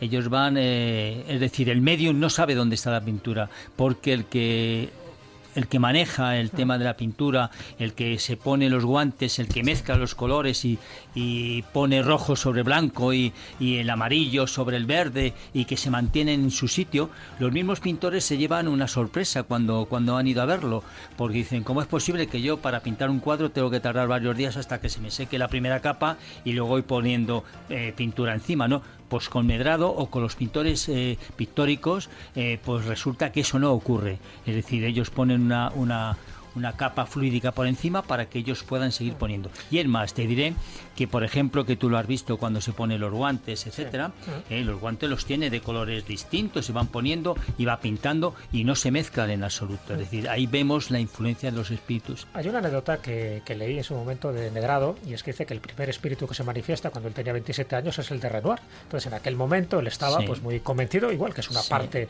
espírita, ese altruismo, intentar ayudar a los más desfavorecidos, y creo que le dice el espíritu de Renoir que va a cambiar o va a transformar la pintura por panes. Por panes, así Yo creo es que la esa frase. labor altruista es muy importante también destacarla, porque no queda nada para ellos económicamente. Piensa, por ejemplo, que cuando le ocurre esa situación a Medrado, le conduce el doctor Becerra de Meneses, desencarnado naturalmente, le conduce a un orfanato donde hay una serie de niños, de jovencitos, huérfanos, con necesidades a los cuales hay que darles de comer. El Medrado ya tenía otro grupo, de hecho sigue teniendo dos centros espíritas, como Divaldo Franco, por ejemplo, ¿no? Sí, en Salvador de Bahía. Sí, en Salvador de Bahía, ambos están allí. Y dice, pero bueno, ¿yo cómo voy a arreglar esta situación si no puedo mantener siquiera la asociación o el centro que tengo ahora? ¿Cómo voy a mantener el orfanato? Y entonces es cuando dice, no te faltará. Tú tienes que empezar a practicar la pintura, pero si yo no he visto un pincel en mi vida, estuvo durante unos días intentando hacerse con los pinceles, conectarse con la pintura, etcétera, y entonces a partir de ahí es cuando Renoir le dice la frase que tú has dicho, vamos a cambiar los cuadros por los panes. Claro. Lo que antes hicimos lo vamos a hacer ahora, lo que antes no hicimos, porque los impresionistas ya sabemos cómo vivieron en aquella época tan que fueron detestados muy mal, porque en ese cambio de pintura, de la pintura holandesa, de la pintura veneciana, la pintura extraordinaria, tan perfecta, tan maravillosa, encontrarse con un cuadro de un impresionista, ¿esto qué quiere decir? Imagínate allí unos goterones allí puestos, etcétera. No me extraña que en aquel tiempo no sacasen ni para comer. Fue la época de los sismos y así les pasó, ¿no? El dadaísmo, el surrealismo, se murieron de hambre, pero se revalorizaron una vez muertos. Pero en este caso concreto no solamente fue porque esa pintura no se entendiese, es que llevaban unos marchantes detrás que eran bastante golfos, porque en el caso concreto de Van Gogh era su hermano Theo el que se lucró de todo prácticamente, vamos. Bueno, la historia no dice que fuese su hermano precisamente hablan de que fue el que le ayudó a él y que le mantuvo, le quitó mucha hambre. Ya, y luego se lucró después de muerto con todos los cuadros. Bueno, me gustaría dar un salto porque hemos estado dando unas pinceladas, y nunca mejor dicho, sobre esa mediumnidad pictórica, pero me gustaría hablar ahora de esa mediumnidad musical. Antes, en la sección anterior, estábamos hablando, Maese ha puesto ahí una cosa que yo creo que, más que nada parecía un MIDI, ¿no? No, o sea, pero era una cuestión no de la música, sino también del instrumento. No lo sé, lo he recogido de YouTube, está en YouTube. Bueno, no sé cómo está hecho. En este caso estamos hablando de, ya verás, escuchar un poquitín este tipo de música.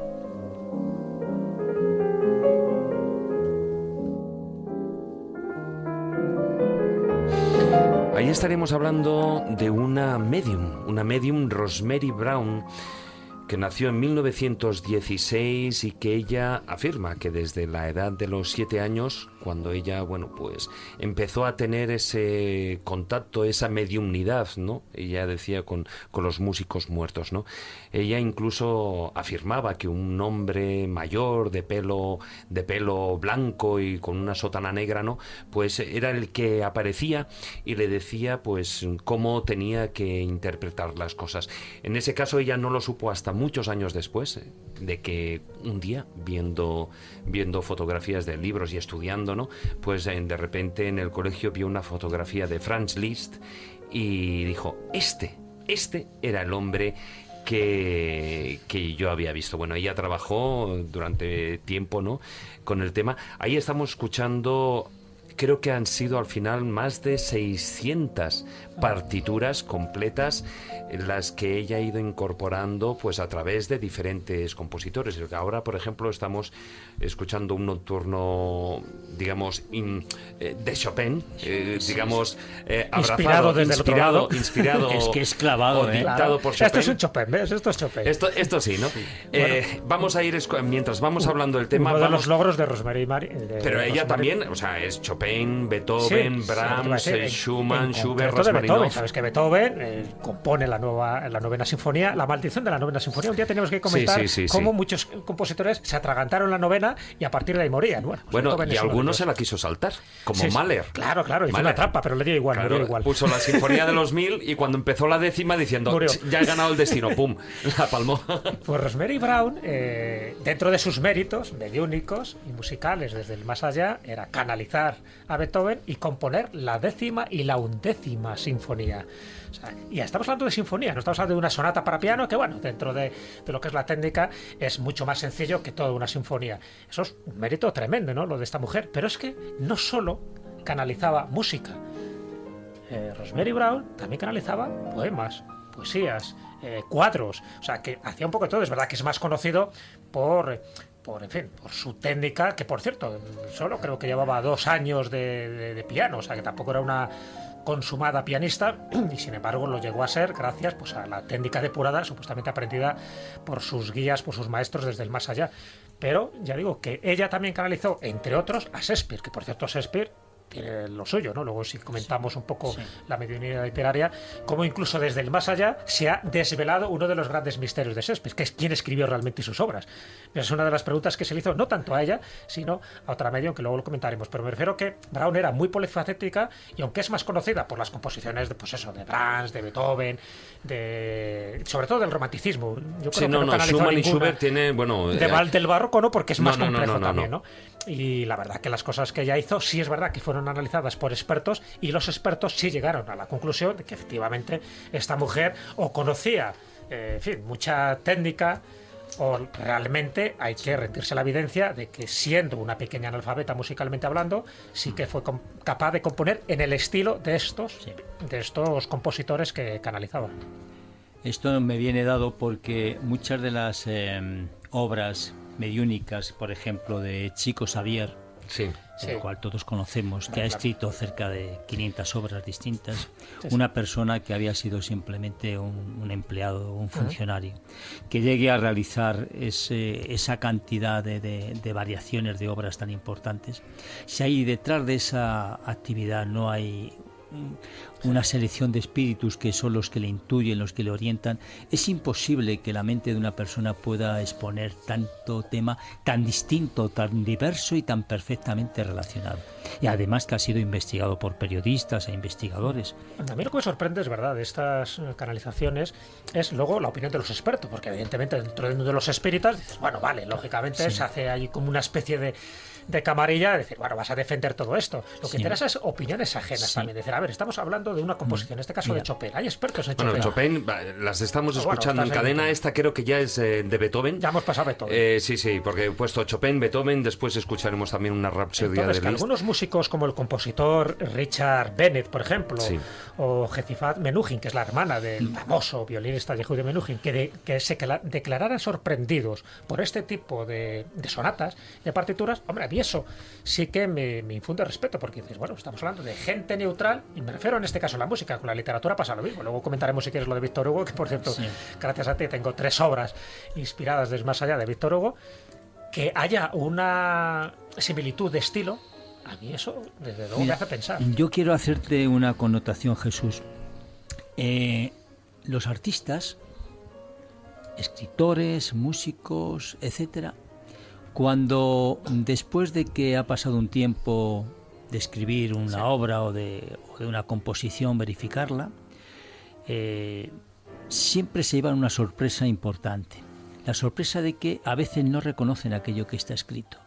¿Por qué? Porque hay una influencia espiritual muy grande en todos aquellos que componen o que escriben.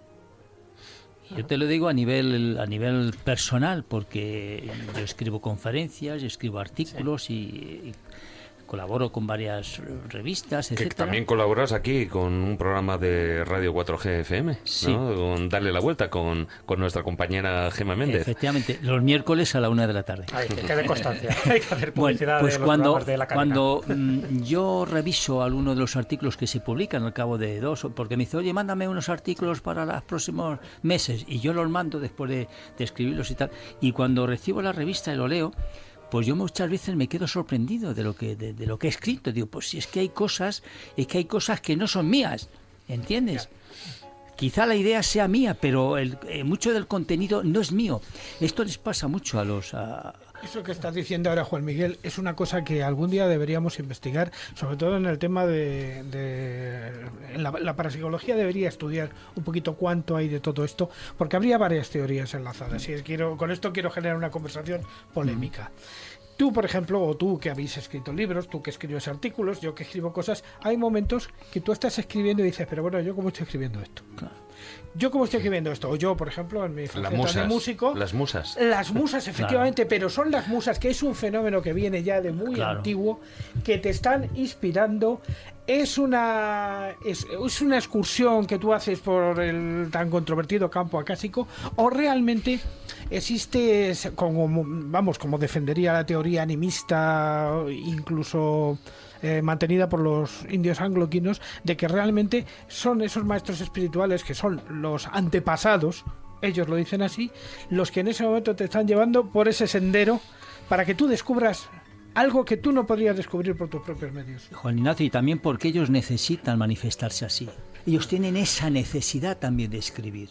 Ellos han estado escribiendo durante mucho tiempo, varias vidas, y ahora resulta que se encuentran coartados y necesitan encontrar una persona, una afinidad, una sintonía para poder transmitir aquello que ellos sienten. Ahí es donde verdaderamente está el sentido. ¿Tú crees? Además, yo creo que esto es una pregunta muy, muy concreta y además muy clarificadora.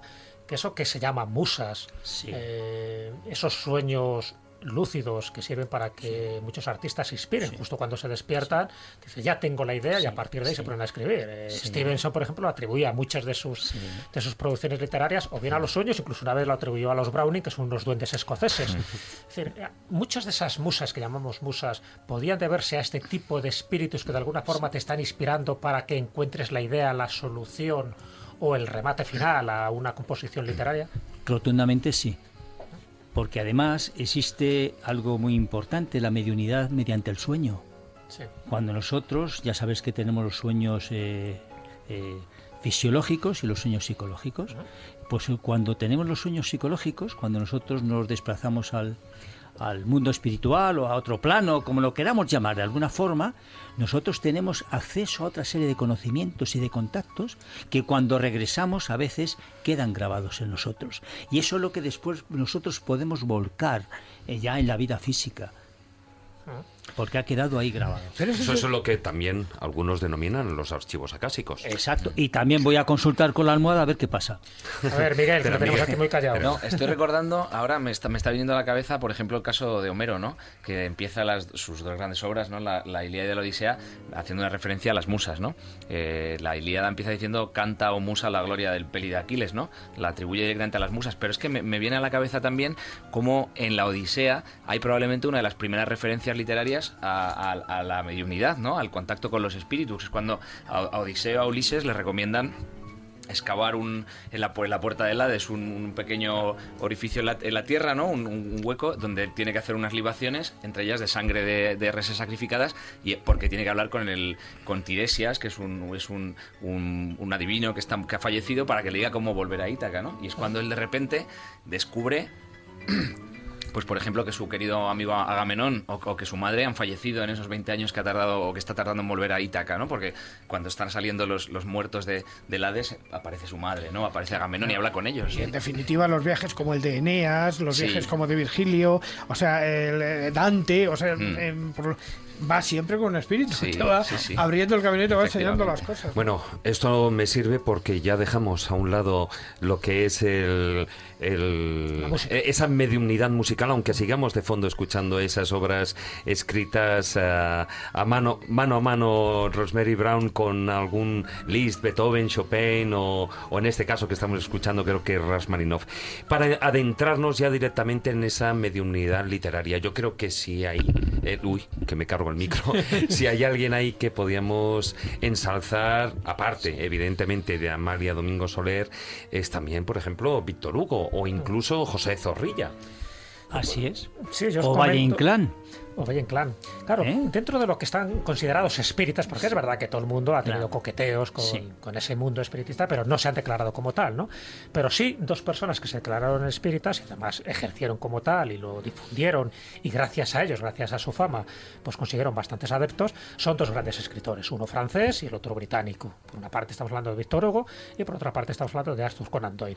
Y de Dickens. Y de Dickens, sí, pero Dickens es curioso y bueno, luego si queréis un poco comentamos porque conozco bien cómo se escribe su última obra que deja inacabada, ¿no? El misterio de Dundrum.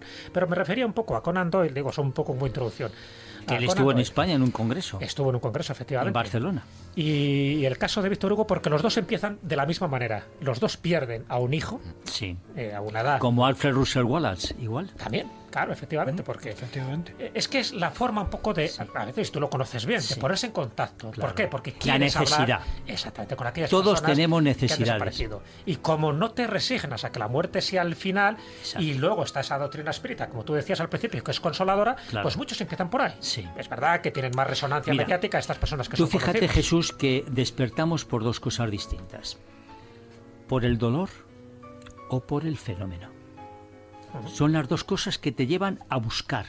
Cuando tú sufres, cuando tú padeces, estás buscando el consuelo de alguna forma. Y encuentras el consuelo, ¿dónde? En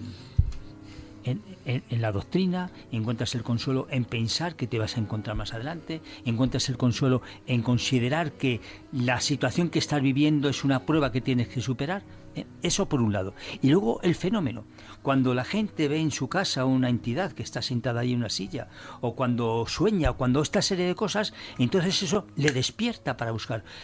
Yo recibo gente que me viene con problemas de ese tipo, que me viene diciendo que no puede dormir porque los espíritus le despiertan por la noche, o que ve gente allí en su casa, inclusive pues alguna criatura que otra la han traído sus padres para que les explicásemos que eso no es una situación de psiquiatra ni nada por el estilo, sino que estamos viviendo, este mundo físico está generado en un mundo espiritual. Somos espíritus, ahora encarnados, pero somos verdaderamente espíritus. Nuestra patria es la patria espiritual. Y esto es lo que tenemos que considerar todos nosotros. Por lo tanto, son las dos temáticas por las cuales la gente busca otra cosa distinta. Claro, que normalmente siempre es eso, la muerte de un ser querido, el ansia de ponerse en contacto y sobre todo las clásicas preguntas que ha tenido el ser humano de si hay algo más después de la muerte. Pero a veces no es por la necesidad personal, sino simplemente porque es la necesidad del descarnado. Porque hay la manifestación, o sea, lo que te va contando la gente a lo largo del tiempo con respecto a ciertos accidentes o ciertas cosas que han tenido, es esa manifestación del ángel de la guarda. Podría ser. Nuestro guía espiritual. Claro, pero el ángel de la guarda no puede ser, en definitiva, la experiencia de un espíritu cercano que se te manifiesta en un momento dado. Pues mira, la experiencia de un guía espiritual que es tan necesaria para todos nosotros viene dado desde el momento de la fecundación. Cuando el espermatozoide entra en el óvulo y ya queda allí prendido, ya hay un compromiso por el guía espiritual de estar presente siempre, en todo momento, cuidando, protegiendo, orientando. ¿Y qué ocurre? Pues que es un espíritu que puede tener una afinidad con nosotros, puede haber vivido ya en otro tiempo, pero sobre todo hay un compromiso para que nuestro camino, nuestra vida, sea un camino tranquilo, un camino armonizado, que cumplamos con el compromiso que hemos adquirido, y siempre será un espíritu, lógicamente, de un plano superior, porque la experiencia suya es la que él va a aplicar a nosotros, y que posiblemente lo que nosotros tengamos que realizar, él ya lo ha realizado antes y será así como nosotros vamos a ser asesorados. De todas maneras, ahí hay otra figura. Él antes estaba hablando del ángel de la guardia. De la guarda. Sí, que es lo mismo, es decir, depende de las religiones o la forma de decirlo. Pero ¿no? después está ese amigo invisible con el que muchos niños juegan y muchas madres se asustan. Sí, es así. Pero ¿sabes por qué, David? ¿Te han llegado? ¿Sabes por qué? ¿Tú crees ahí que va más por otro yo terreno? creo que hay cosas distintas. Mira, ahí, sí. hay una explicación y es que el niño acaba de venir del mundo espiritual. Está entre los dos mundos, todavía tiene recuerdos del pasado y está en una situación tan sensible, en una situación tan cercana a aquello que ha pasado, que él capta, él ve otro plano distinto. De hecho, cuando ya lleva 6, 7, 8 años, aquellas visiones que tiene, aquellas experiencias van desapareciendo poco a poco. ¿Por qué? Porque el espíritu ya se va asentando en el cuerpo físico. De hecho, va tomando posesión de él y ya cuando llega a la edad de 18, 20 o 21 años, ya el espíritu se te presenta tal como es, con toda su personalidad, con toda su individualidad, con todo su carácter, con toda su fuerza, y durante todo ese tiempo anterior ha ido acomodándose poco a poco. De todas formas, ¿qué tendrá el espiritismo y los espíritas? Que hoy por la tarde me ha dado por hacer una especie de ejercicio cronológico de los grandes espíritas y lo que viven, lo que vivís, porque he visto ahí desde Víctor Hugo, muere a los 83 años, Allan Kardec a los 64. De aquella época, ¿eh? De aquella época. León Denis a los 81 años, Divaldo Franco tiene 88 años de momento. Y que va a venir este año, además. Chico Xavier muere a los 92. Sí. ¿Tenéis el elixir de la Terra Juventud? ¿Qué hacéis? No, yo creo que es la necesidad que los espíritus tienen también de estas personas. Porque todos cuantos has citado han tenido una tarea de compromiso muy importante. Sí. Han renunciado a sus vidas, dedicándola a los demás, fundamentalmente. Todas estas personas no han tenido familia, pues la familia ha sido la humanidad en sí. Y los espíritus también necesitan de instrumentos, necesitan de herramientas para poder seguir divulgando que la vida continúa, que tenemos que comportarnos debidamente, que tenemos que ser buena gente, para que así de esta forma este planeta, que es un planeta de reparaciones y de pruebas, pasemos a que sea un planeta de mejoramiento. Ya que has dicho lo de divulgar, y además yo creo que muchos oyentes eso les puede interesar. Hemos hablado de la música, de la pintura, de los libros, en fin, yo creo que hemos dado autores suficientes para que se inicien o amplíen sus conocimientos del espiritismo, pero luego hay mucha cultura cinematográfica. Sabes que el cine, para bien o para mal, se ha acercado a este mundo, ¿no? Al del espiritismo, más allá de la vida, Ghost, pero yo sé que hay películas hechas expresamente por espíritas para mostrar esas canalizaciones y mostrarlas de una forma visual. Yo recuerdo una película que tú me la recomendaste, además yo solo la más gente, que es No Solar, Nuestro Hogar. Pues tengo que añadir que han sacado ya la segunda parte, que se llama Los Mensajeros. Bueno, pues, la estrenan este mes. ¿Qué películas podría recomendar, tanto de las que son comerciales como de las que habría que buscar, para que la gente tenga una aproximación más visual a este mundo del espiritismo? Hay varias películas que, si no se pueden aceptar al 100%, pero sí que hay cosas que son muy interesantes, muchas de las que tú has comentado ahora. Bueno, más allá de la vida de Clint.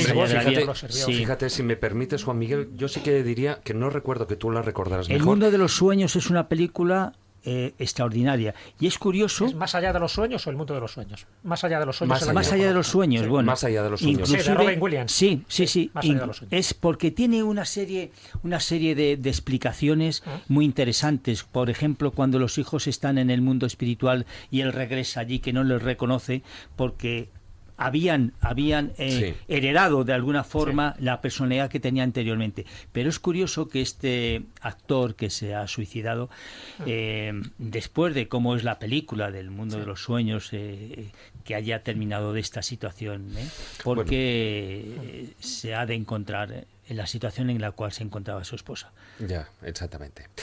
Hay otra que es la biografía de Chico, de Chico Xavier, que no recuerdo el nombre, pero esa yo creo que se llama así, Chico Xavier. Sí, Chico Xavier, ¿no? Se llama así tal cual. Sí, del 2010. Esa yo creo que es una, yo de las que he visto es una de las buenas, que la verdad es que te hace plantearte muchas cosas. Bueno, hay otra, las madres de Chico Xavier, que está basada en 4 casos en los que realmente Chico Xavier les ha dio sido un vuelco, investigado un y ha vuelco a sido su vida. así, sí. Bueno, pues con Y esa... la de la vida continúa también. La vida continúa.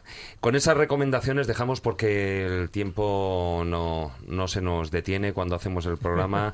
Ya nos gustaría para alargar mucho más, pero de momento es lo que hay. Muchas gracias, Juan Manuel Fernández. Ay, Juan Miguel. Hoy ya es la hora. Juan Miguel Fernández, por haber estado aquí en la Escóbula de la Brújula con nosotros. Pues muchas gracias a vosotros por haberme invitado y haberme dado la oportunidad de exponer un poco lo que es la doctrina espírita, porque verdaderamente hemos de hablar de ello en más ocasiones, que hay mucho tema por tratar. Claro que sí. Yo invito a todos aquellos que nos hayan escuchado que pasen por nuestra asociación, en la calle de la Bolsa número 14, primero D, los jueves o los viernes. En Madrid. En Madrid. Calle de la Bolsa número 14, primero D. El resto de los días son reuniones privadas, y aquellos que estén pues interesados pueden altruistamente, gratuitamente acudir, porque las casas espíritas en general, y nosotros también, toda aquella enseñanza la damos como la recibimos, de gracias, según nos dice el Evangelio. Muy bien, un abrazo. Un abrazo. Miguel Salas, muy buenas noches. Buenas noches. Maese. Pues muy buenas noches. Solamente anunciar que pronto habrá una sorpresa, porque vamos a poner en marcha una actividad interesante que ya anunciaremos en su momento. Bueno, pues que se mantengan ahí pendientes de Facebook y de la página web. Y Voecencia... ¿Terminamos con un cuento? Terminamos con un cuentecito. Tú te vienes conmigo. Venga. La Escóbula de la Brújula.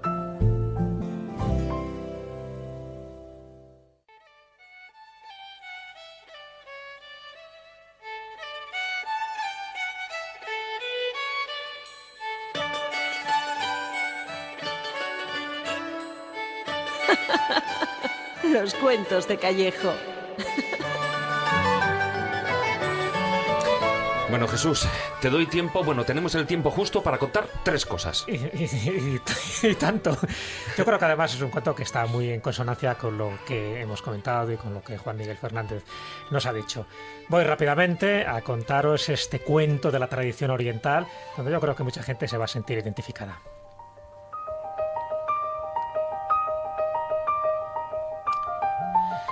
El señor Vishnu estaba tan harto de las continuas peticiones de su devoto que un día se aparece ante él y le dice: he decidido concederte 3 cosas por cansino, porque ya tienes que dejar de pedirme tantas cosas. Después no volveré a concederte nada más, así que elige bien. Lleno de gozo, el devoto hizo su primera petición sin pensárselo 2 veces y pidió que muriera su mujer para poder casarse con una mejor, más guapa y más joven. Y su petición fue inmediatamente concedida. Pero cuando sus amigos y parientes se reúnen en el funeral y comienzan a recordar las buenas cualidades de su difunta esposa, el devoto cayó en la cuenta de que se había precipitado un poco. Dice: hombre, pues al final no era tan mala. En fin, empezó a encontrar muchas virtudes y hizo su siguiente petición: resucitar a su mujer. Así que Vishnu dice: vale, pues muy bien, resucitada está, pero cuidado, te queda solo uno, elige bien. El devoto dice: bueno, la verdad es que tengo que pensarlo. Pidió consejo a sus amigos y sus amigos le empezaron a decir: no, hombre, no, pues tú pide la inmortalidad. Y le dice otro: pero bueno, ¿para qué te sirve la inmortalidad si no tienes salud? Y otro le dice: pero ¿para qué te sirve la salud si no tienes dinero? Y otro dice: pero ¿para qué te sirve el dinero y la salud si no tienes amigos? Bueno, la verdad es que tenía un lío el pobre devoto, que al final, ¿a quién pide consejo? Al mismo Vishnu. Dice: mira, oye, que yo no me quiero equivocar, están pasando los años, me falta un deseo, me falta el comodín y quiero pedirte un deseo y aconséjame, por favor. Y Vishnu le está diciendo: a ver, hombre de Dios, ¿quieres que te dé un consejo? Es muy fácil, y es la tercera cosa. Pide ser capaz de contentarte con todo lo que la vida te ofrezca, sea lo que sea, y no te quejes, por Dios. Solo aceptando lo que uno tiene es como puede conseguir la felicidad.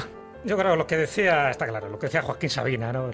Lo decía perfectamente. La vida es tan corta y el oficio de vivir es tan difícil que cuando uno empieza a aprenderlo ya hay que morirse. Por lo tanto, no perdamos el tiempo, ¿no? Pedir cosas absurdas, inalcanzables, cosas que al final no te llenan de felicidad, sino todo lo contrario, te llenan de cosas posesivas y al final hay que intentar que las cosas no te posean, sino tú poseer a las cosas. Pero entender eso a veces cuesta toda una vida, incluso una vida más allá de la vida, y lo tendrá que ver en la próxima reencarnación. Pero yo creo que esas 3 cosas, y el Vishnu ya sabes que es sabio, hay que tenerlas en cuenta y sobre todo no pidáis que se muera vuestra pareja lo primero, y vais a perder todos los deseos a lo tonto. Mira que de eso hay chistes al respecto, ¿eh? Pues fíjate. Pero bueno, aquí el señor Vishnu lo tenía muy clarito. Bueno, Jesús, ya se nos acaba el tiempo. Gracias por ese cuento. Y nos vemos la próxima semana. Nos vemos la próxima semana. Mandamos un saludo a Mary Snow, que ha tenido una pequeña operación. Ya sabes, nuestra compañera, la que lleva toda la parte así burocrática. Así que recupérate pronto, Mary. Sí, que ya te necesitamos. Un besazo muy fuerte, Mary.